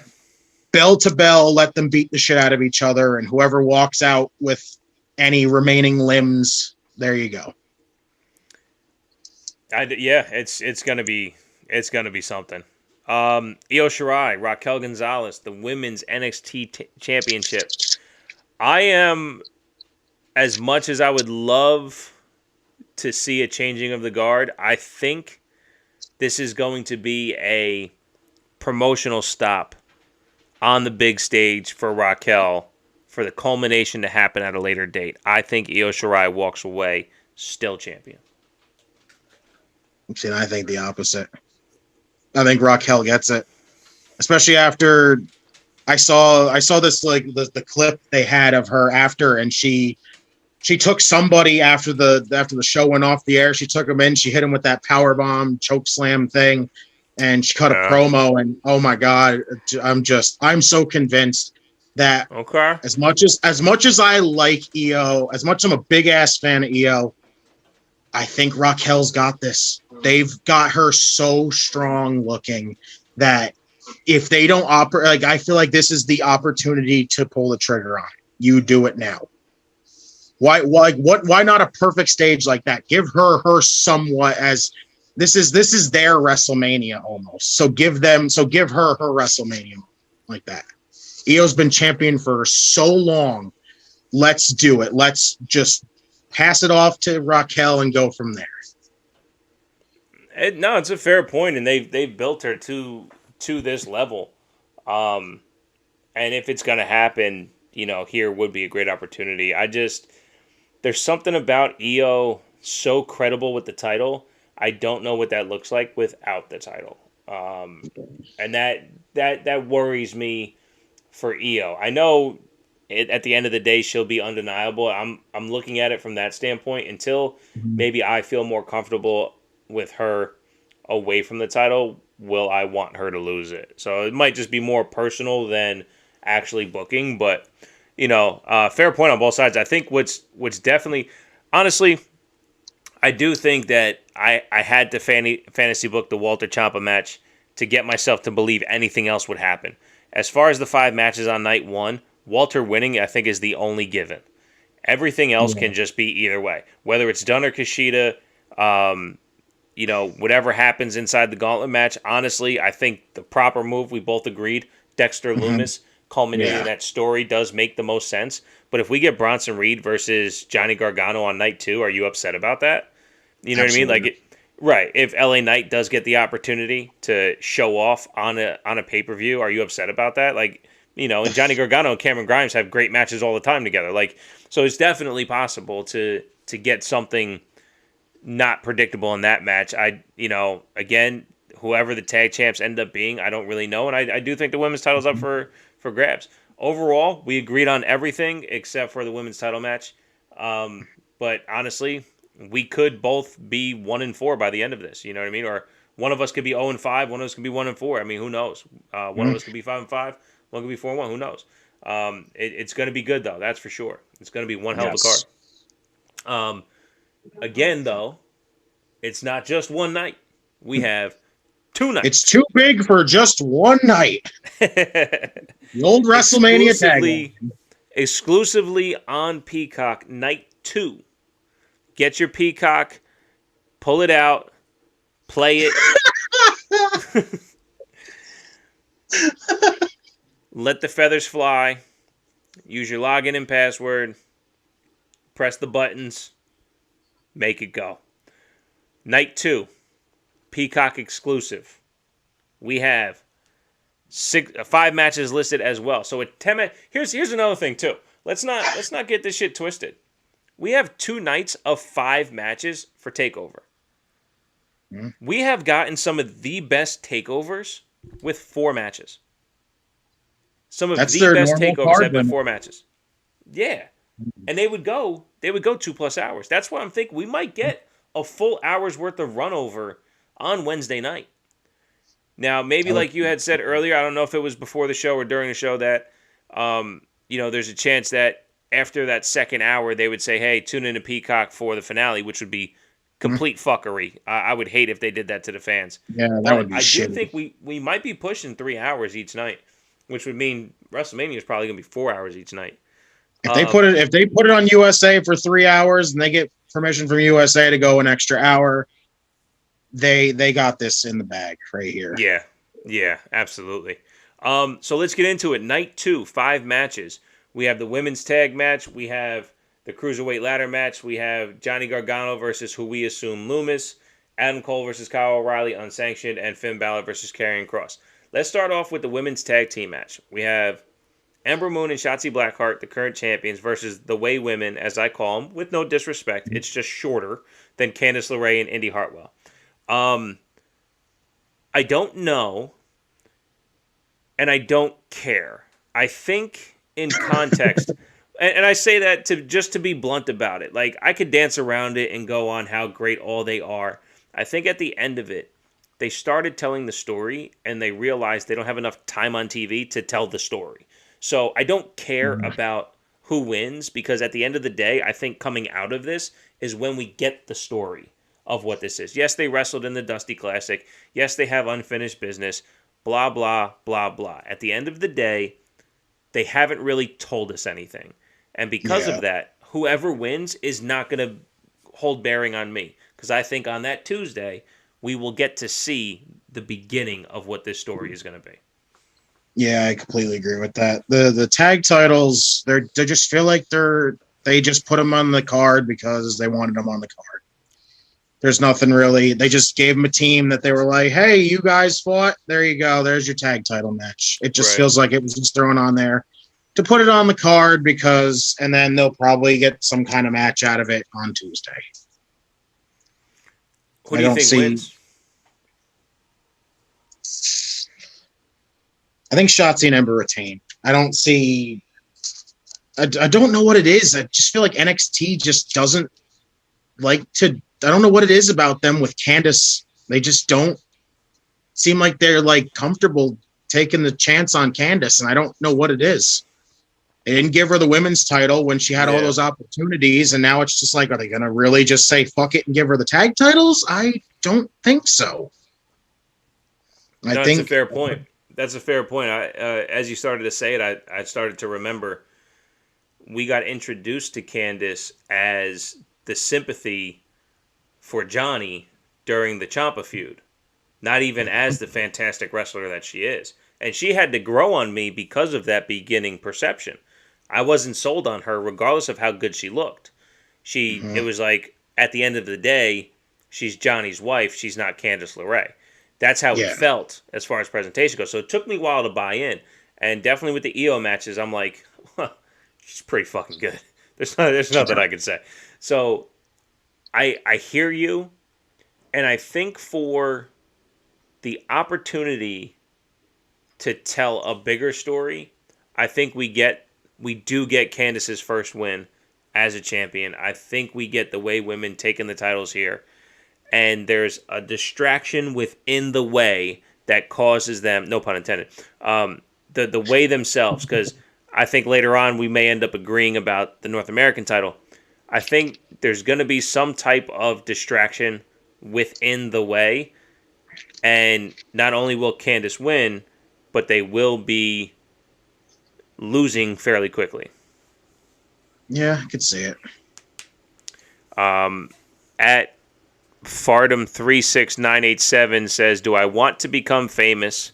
Buy followers, primes, and viewers on https/whatever, go fuck yourself, bigfollows.com. I'm good, man. I'm good. I've been riding with my core audience since shouts to Graham. Graham's the fucking man. Fardom, hashtag WS of the IWC, as in the wrong side. We are good over here, man. I've been riding with my core audience for about 70 episodes, and we're riding. Do I want it to grow? Absolutely. Like, subscribe, rate, review, tell a friend to tell a friend. Like, yes, get this shit going. But I'm growing at my own pace. I'll be just fine. At the end of the day, you'll see me at WrestleMania somewhere. Not this year though. I almost went. But anyway, yes, we disagree here to start. I do completely understand though. I think what they're building with Ember and Shotzi actually has some legs. I didn't necessarily like it at first. They're combining their musics. They're becoming more succinct in their characters. Build and build and build. Time on TV, time on TV, time on TV. And the only problem I have is, as much as I love Ember, and I only love her when she is at her best, because when she's not at her best, it's hard to really buy in. Yeah. She's getting there though. Like she is this close to being better than she ever was, and that's saying a lot. I'm having a hard time buying into them as a stronghold because Shotzi hasn't been on that level, and Shotzi's out front when they're doing all of this. It's Shotzi's tank. Shotzi's starting the promos. So we'll see. We'll see. But like I said, I think the story starts Tuesday of what's actually happening here. Yeah, for sure. Another insane match for NXT TakeOver. Jordan Devlin, Santos Escobar, NXT Cruiserweight Championship on a pole match. Holy shit, man. When I said it on the podcast after the NXT episode, when Shawn Michaels' music hits, I'm sitting on the couch, Mrs. TW takes a sit next to me, and I go, it's going to be a fucking Iron Man match.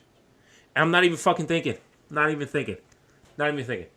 Real title versus fake title. They've said this for months.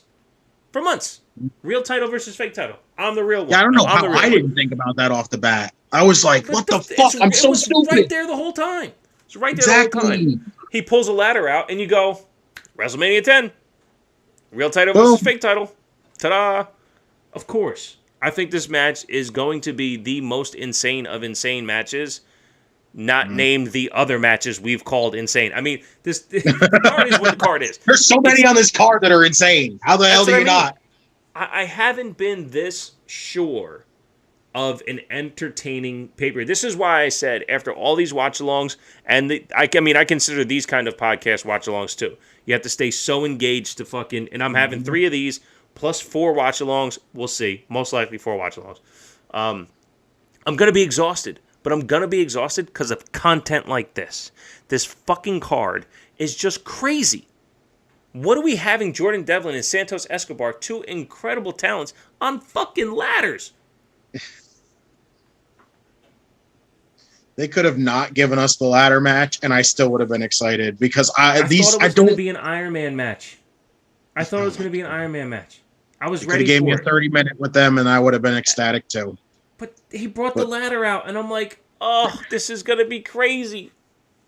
Who's going to win? It was I don't know. Because Devlin against Kushida the week before was incredible. And then Breeze versus Escobar was incredible. And you're like, I don't know who's going to win. And it's going to be incredible. I'm going Devlin. I think he takes the title back to the UK. And LDF figures out something else and becomes the new UE in some way, shape, or form. What say you? I completely agree. I think it's Jordan Devlin taking the win here. I think Jordan takes the win here because honestly, when I thought about it, I was sitting there and I'm like, okay, I sat here one day and I'm thinking, okay, how does this go out? And the first thing I thought of was Jordan Devlin's going to win this because it makes you get more out of Jordan Devlin winning than you do Santos right now. As much as I love Santos Escobar right now, dude is on fucking fire. True. But my God, I just, like I said, I feel like you get more out of Jordan Devlin winning the title, like getting the title, because you get him on regular NXT. You get him on 205 Live. You get him on NXT UK defending the title against people. Santos Escobar has been mainly NXT and 205 Live. You get more out of Jordan Devlin holding the title than you do Santos. I could see that. I can see I could that. see Devlin. I see Devlin getting his title back. Now, do you think? No, I ran out of Tito's. I wasn't even gonna drink, but I ran out of water. Um, I see. I didn't think of it that way. I thought of it as Devlin just taking the title back to the UK. But you run a fair point. There's 205 Live. It's an entire thing. That's what the belt is based on. I don't know if Devlin sticks around. I might switch to Santos Escobar. I think Escobar wins and he stays. Unless Devlin stays. I don't know. That's the thing. That's the whole pandemic thing when it comes to at least predicting this card. You have UK NXT, kind of intertwined. Picking them as a winner, I mean, what does that look like? Are they going to fly back and forth? Are they going to stay stateside? Are there, like you said, there's that the match that Walter has that's in the can already. Where do things kind of go here? That I think they keep. I think because 205 Live is so centered in the U.S., unless Devlin's here, agreed to be here for 6 months or something like that, I think Escobar takes it. I'm switching. Yeah, I've seen Devlin show up on 205 Live a couple of times. Like, I don't actually watch 205 Live, but I've seen highlights, and he showed up on 205 Live, and he's been here on regular NXT. So I can definitely see him being the one to go from UK to regular to 205 and just back and forth because you got so many more people. You got so many more people as challengers if you do it that way for him. Because Santos Escobar is just kind of like you got 205 Live, which is mainly NXT people anyway. This might be a way to integrate NXT UK for maybe a Thursday on the USA show, let's get these guys, let's get Walter, let's get Devlin, let's get them front and center for this Peacock USA transition. We could have something here. See, this is why I don't fantasy book. Because it gets fun. It gets fun and then shit doesn't happen. You're like, okay, so speaking of fantasy booking, you absolutely have to fantasy book this match because we don't know who his opponent's going to be. Now, me and you both agree that Dexter Lumis is going to win the gauntlet match night 1 to face Johnny Gargano on night 2. In this match, the way the story is building, a character like Dexter Lumis, who is so Undertaker adjacent that we don't know what his intentions are. They've built him so well. Who you got winning this match, Gargano or Lumis? Ooh, this is a tough one. Lumis winning the title would be awesome because I could see them doing some weird shit where it's like, oh, you get Indy to fucking fall for him again like you did last time, which would be hysterical to watch, and you get Austin getting all distracted, which gets Candice all furious. Johnny takes her down accidentally. Lumis puts him in the silence, and it's over. And I could see him winning the title right there. But I don't know how much longer you can hold the North American title on Johnny, because who the hell else are you going to go with? Like, he's got a lot of challengers after we saw that battle royal. There's so many challengers lining up that if they're not just floating around doing whatever, you're mainly going to be North American title situation right now. And I don't really know who could take it off of Johnny if Lumis doesn't do it at this point. Right. Because then you'd be hot-shotting anyone else there, whether it's a Bronson Reed or an LA Knight. At least the story's built in, so if Lumis walks away with the title, it's a natural transition of a championship. No, it makes good sense. I do think, because I hate the way that if Lumis wins the title here, the women win the tag titles, the way blows up, because even like you just said, Indy being distracted. What if Indy is distracted during the tag team title match by Lumis, just sitting in the stands with the title around us, and they end up pairing off in some Sister Sherry type shit? You know what I mean? You have Indy Hartwell as the new sensational Sherry for Dexter Lumis. I mean, like, there's so many possibilities that you can have going out of this, and Johnny going crazy. Austin Theory's like, look, I told you he's not a bad guy. He goes over with Indy Hartwell. Johnny's like, Theory, what are you doing? There's your next feud. You have Mhm. Loomis going after anyone else going after Loomis for the title to build something, and you have Theory versus Johnny. The way blows up completely. Um, I kind of see something like that going. So I do see Loomis winning the title here, and start to give that mid card division some real depth to it. I called out Seth Rollins on the podcast a couple episodes ago for maybe now taking a spot where he builds the entire mid card, pushing to the upper mid card. So work with the guys you haven't worked with before. He's Mhm. he's had he's had 2 matches with Ricochet 10 years ago. Okay, Yeah. why isn't him and Ricochet in a program for 3 months? Now Ricochet is not only Intercontinental Champion, but when he's done, he now looks credible against more formidable opponents like a Drew McIntyre. The only thing you see him do is bounce off of him, right? Because he's not built credibly. Yeah. Anyway, that's something Johnny can do for Swerve Scott, for Mhm. Leon Ruff, like he was doing, and then they just fell apart with the. But they, to their point, they got rid of Leon Ruff and they built the storyline with Loomis. So anyway, I kind of see that happening. So I would like to see Loomis win, and Yeah. they I kind hope of move Loomis on and wins, expound honestly. what's happening. Yeah. I think Johnny's held on to that title long enough. I think it's time to start advancing that title around somewhere. Next up, we have Adam Cole versus Kyle O'Reilly in an unsanctioned match. Um, who dies? Who dies? It's like, damn, that's kind of freaking extreme. Uh, my thing with night two with this match is the thing. I feel like this card, this order, with this being before the main event, this is the one that gets me. Is I feel like it still the unsanctioned match should have been the main event. Clearly, Right. after seeing Ciampa and Johnny be the main event in their unsanctioned match, that it Yep. was worthy enough to be the main event.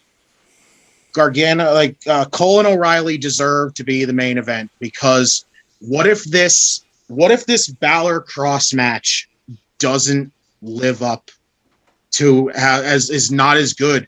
You're going off air with a very lackluster match when you had an unsanctioned match that could have sent everybody in a fucking spiral of just they left the fucking place happy. Because either way, Cole or O'Reilly winning, nobody's gonna be pissed about it. Right.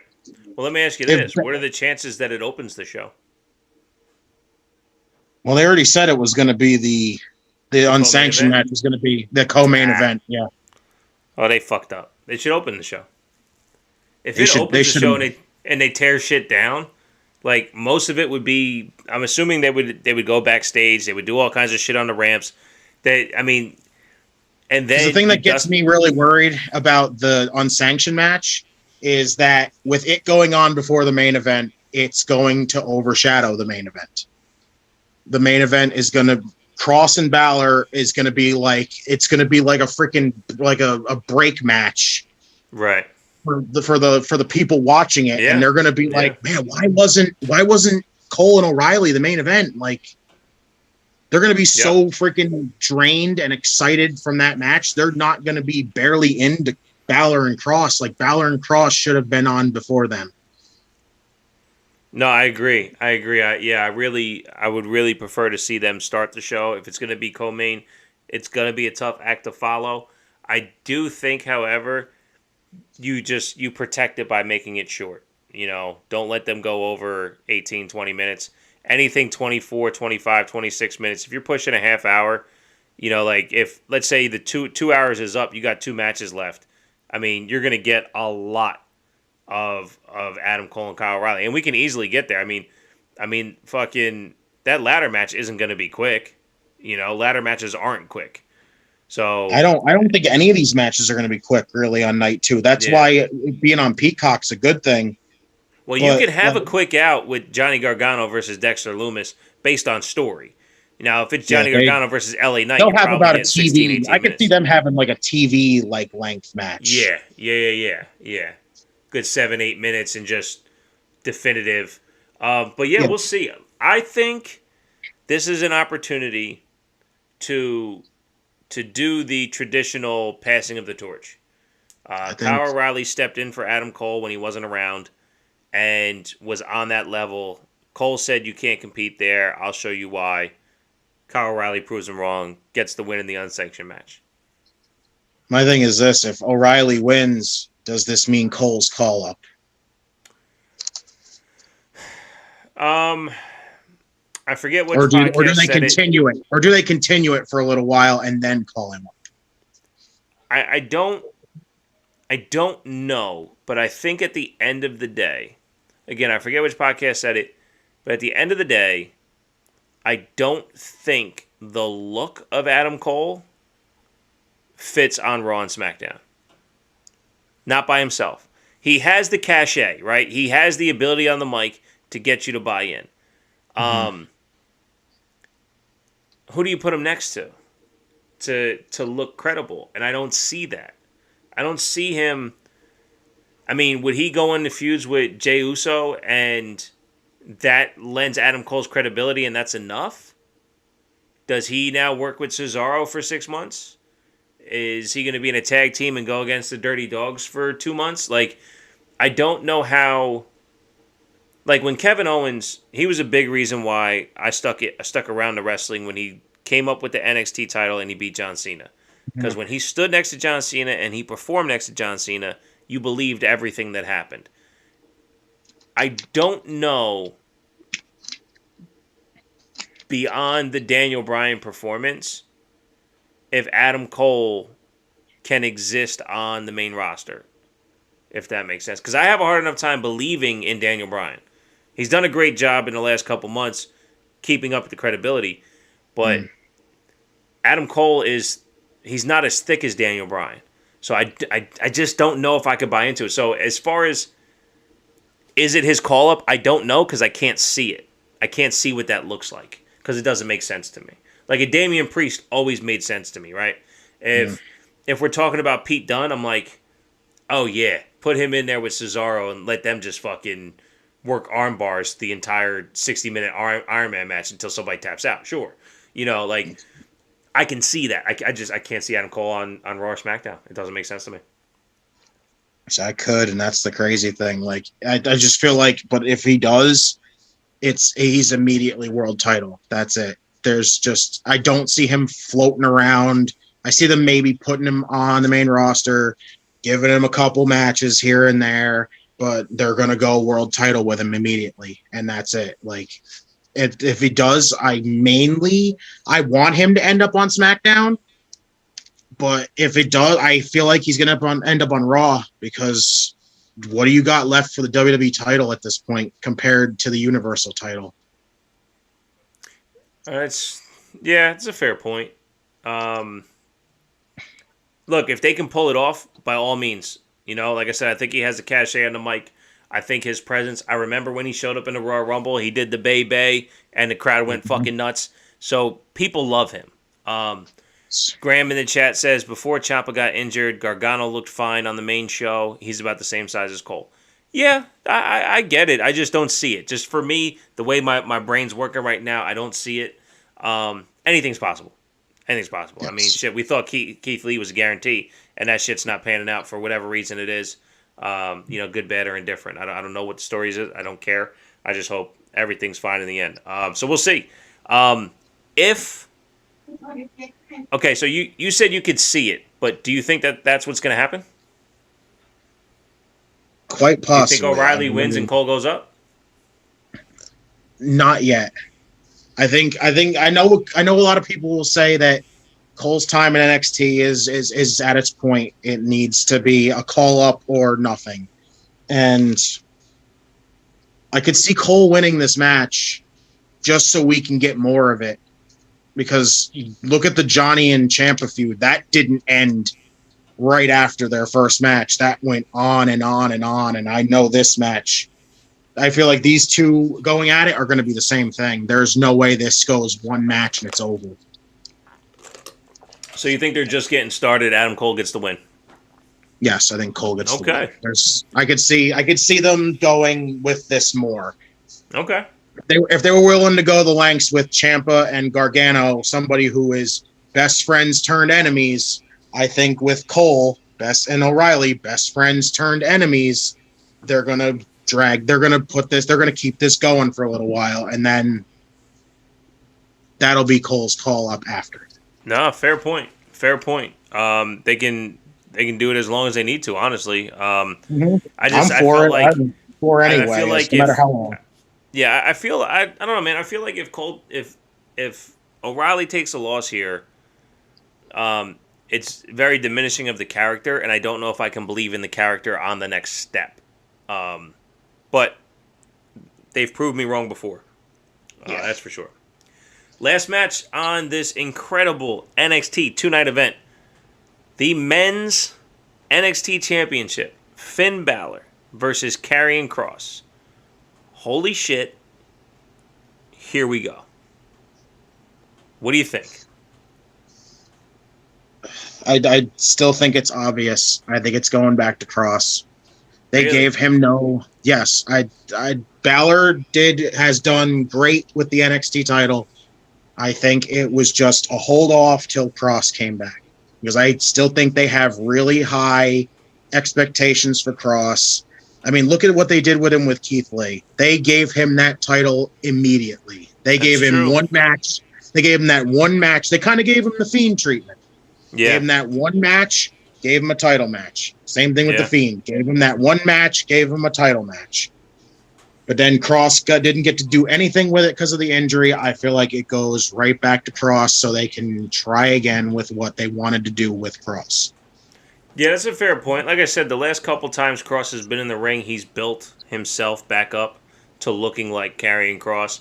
I thought the vignette that they showed, again, I watched it with the sound off, but the intensity in which Karrion Kross was training, I was like, okay, more depth to how this guy is. Now, I will say, they've also done a great job. When he came in, he was billed as basically indestructible, right? The guy goes out with an injury. He comes back, and he's built as destructible. You can get to him, but he is superior in his physicality and his ability. I thought that was a great turn of character. The dead man will always sit up, right? Well, there's got to be a vulnerability there somewhere. Well, you got to beat him down forever. That's not what they've done with Karrion Kross here. They brought him back. They could have done that, but it's like, dude, you just came back from a bad shoulder. Start selling a little bit, and he did. And then, I think they've done a great job building him up. I don't want to see it. I'd rather see Balor find a way to win, and maybe we get, like a Karrion Kross, beat the shit out of him because he lost kind of thing. We get an injured Balor, Kross wins on Tuesday. I got big plans for Tuesday. I want to see Tuesday is the focus right now, so. You would think. I mean, look, they did it with SmackDown when it first debuted on Fox. They find a way to hold incredible shows. I think these two shows, they're both going to be incredible. Other than that, is there any kind of cause, concern, some future outlook you have on NXT that you think might be what's going to happen in short term? Let's say after this all plays out, who's the next NXT champion after Karrion Kross? That is so tough to figure out.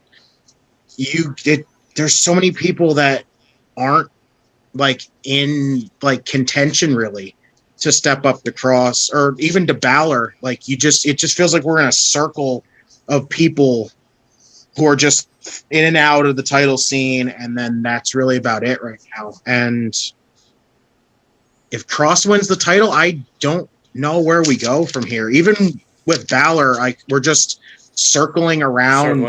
Yeah. With the same people. It's like whenever the NXT champion is there, they have this nice little circle of people that they can just push back into the title scene, even though they've already had a title match. It's so hard to decide who's gonna be NXT champion. And that's the thing I like though about it, because it's really unpredictable, because you don't know who could be NXT champion at any time. Yeah. I do think Kross gets a nice run with it, though, if he wins the title. But I don't know. I just don't and know where we go from there, though. I think Jeremy in the chat has a phenomenal idea, and how we get there and what the culmination is, I don't know. He says, imagine Karrion Kross versus Walter, with Walter being the ultimate NXT champion. Oh my dear God! So you do champion versus champion, and oh my God! it's a full-on culmination of NXT volcanic eruption. I think you Walter could wins get the there. title and just fucking goes show to show defending titles. I mean, it's very possible. Now, I think what Jeremy is forgetting, when NXT UK had fans, because he says that they don't draw viewers. Viewers don't matter in NXT UK context. When they had fans, that TakeOver Blackpool was fucking insane. Their NXT live show was fucking insane. Their energy is crazy. So I think there's no way that they would abolish the NXT UK Championship, but I get the idea, and I love the idea of the match, like in a Worlds Collide kind of thing, for sure. That would be insane. I would love that. Just to see them. Graham thinks Bronson Reed next, which I wouldn't mind either. Big old Hoss match. That'd be really good. I mean, didn't Cross and Bronson Reed go at it before? So yeah. You want to give me those two going at it in a big old fucking Hoss fight? Go for it. Yeah, man. Look, I think at the end of the day, because I thought maybe we would get into some future fantasy booking, but I think we both kind of realized that this is going to be some type of reset, and the faith in NXT is to allow it to happen. They have done such a fantastic job. If you said 6 months ago, like, well, let's say pre the build to Halloween Havoc, Raquel Gonzalez wasn't going to be positioned to be a star. They decided to try it, and it fucking worked. She got positioned, and they built, and they built, and they built, and they built. There's a very, very good chance by the next Halloween Havoc, we have another incredible build to another incredible star that's going to look like they're going to take the title off of whoever the champion is at the time. I don't think we anticipated Io Shirai having the championship for a full year. It's coming up on that. It was in your house post WrestleMania, where she beat Charlotte and Rhea. You know, so we're approaching a year on that. Another reason why I think she may not lose, but Raquel has not lost credibility. They've found a way to kind of make up a nice women's tag scene. I wouldn't say they necessarily have a division yet, but they're starting at the top, and they're building their base, and they're going down. Again, Kaden and Casey, they're going to be a viable tag team at some point, because they even look credible against Xia Li, and they're showing tag team work. So they're going to build all those sides. Maybe that's your answer. Maybe Xia Li versus Io Shirai? What? Why would Raquel win so when we many... can get Xia Li versus Io Shirai? Like, you know, all of that. It's all possible. They have so many women that they haven't debuted on TV yet, too. So just you have so many different things to do with women on the roster. You could put them, start building them towards the women's title. You could start putting some women together to get some tag teams.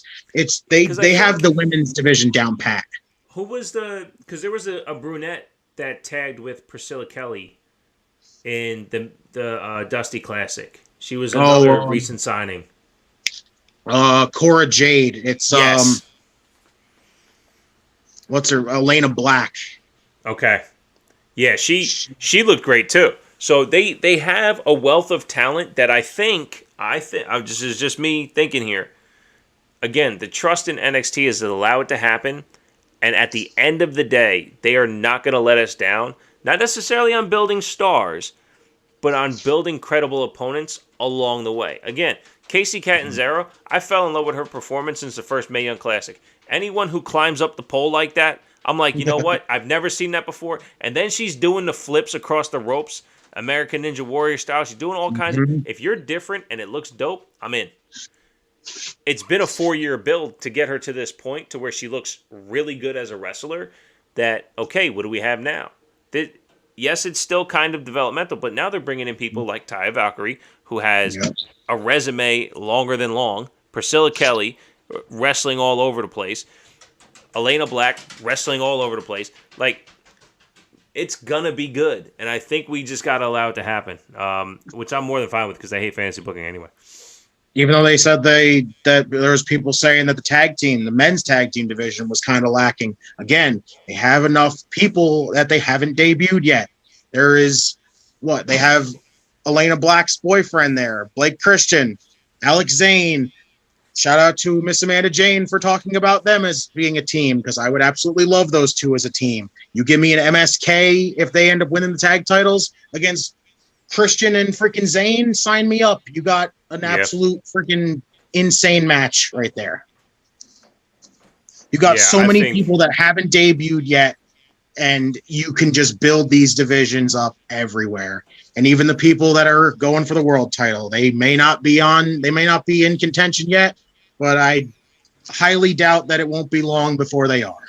Yeah, they do a great job building the next challenger on all fronts. And again, if we just trust the process on NXT, I think they're not going to let us down. And hey, like I said about the other side of this shit, if they do let us down, we'll be out here, we'll be holding them accountable. We don't stand for stand's sake. We stand for great wrestling. And the fact that people want to come in NXT, again, I have no problem turning it into any other type of wrestling at all.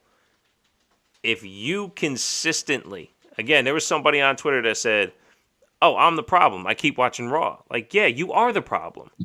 I'm the problem with AEW if I keep watching it and I don't like it. But if AEW does some different things and I tune back in and it's awesome, then hey, maybe it was AEW. But I'm not going to complain about it because I'm not going to watch it. I am going to watch 2 nights of NXT TakeOver, Stand and Deliver, next week, Wednesday and Thursday. I will be doing watch-alongs. I am announcing right now, surprise watch-along with me and one other show. You have never seen us before. Oh, we will be doing it together. Surprises. Now, I don't know if it's Wednesday or Thursday it's going to happen. That has to be coordinated properly. But there will be a watch-along with myself and another podcast. Ooh, announcing that right now. So stay tuned. Check out twtakepodcast.com for links to the Twitter, the Twitch, the YouTube, the Facebook, where all the video is played at the same time. This video you're watching right now, you can watch live next Wednesday and Thursday. Also, next Saturday and Sunday for WrestleMania. In some way, shape, or form, I will be doing watch-alongs. Justin, tell everybody about you and where they can follow and find you. Follow me, JustInTime211, capital J, capital I, capital T, 211 on Twitter. I don't have any other kind of social media, so if you want to follow me, go for it. Again, my takes are not the greatest, but if you like them or not, follow me anyway, because you might like them anyway.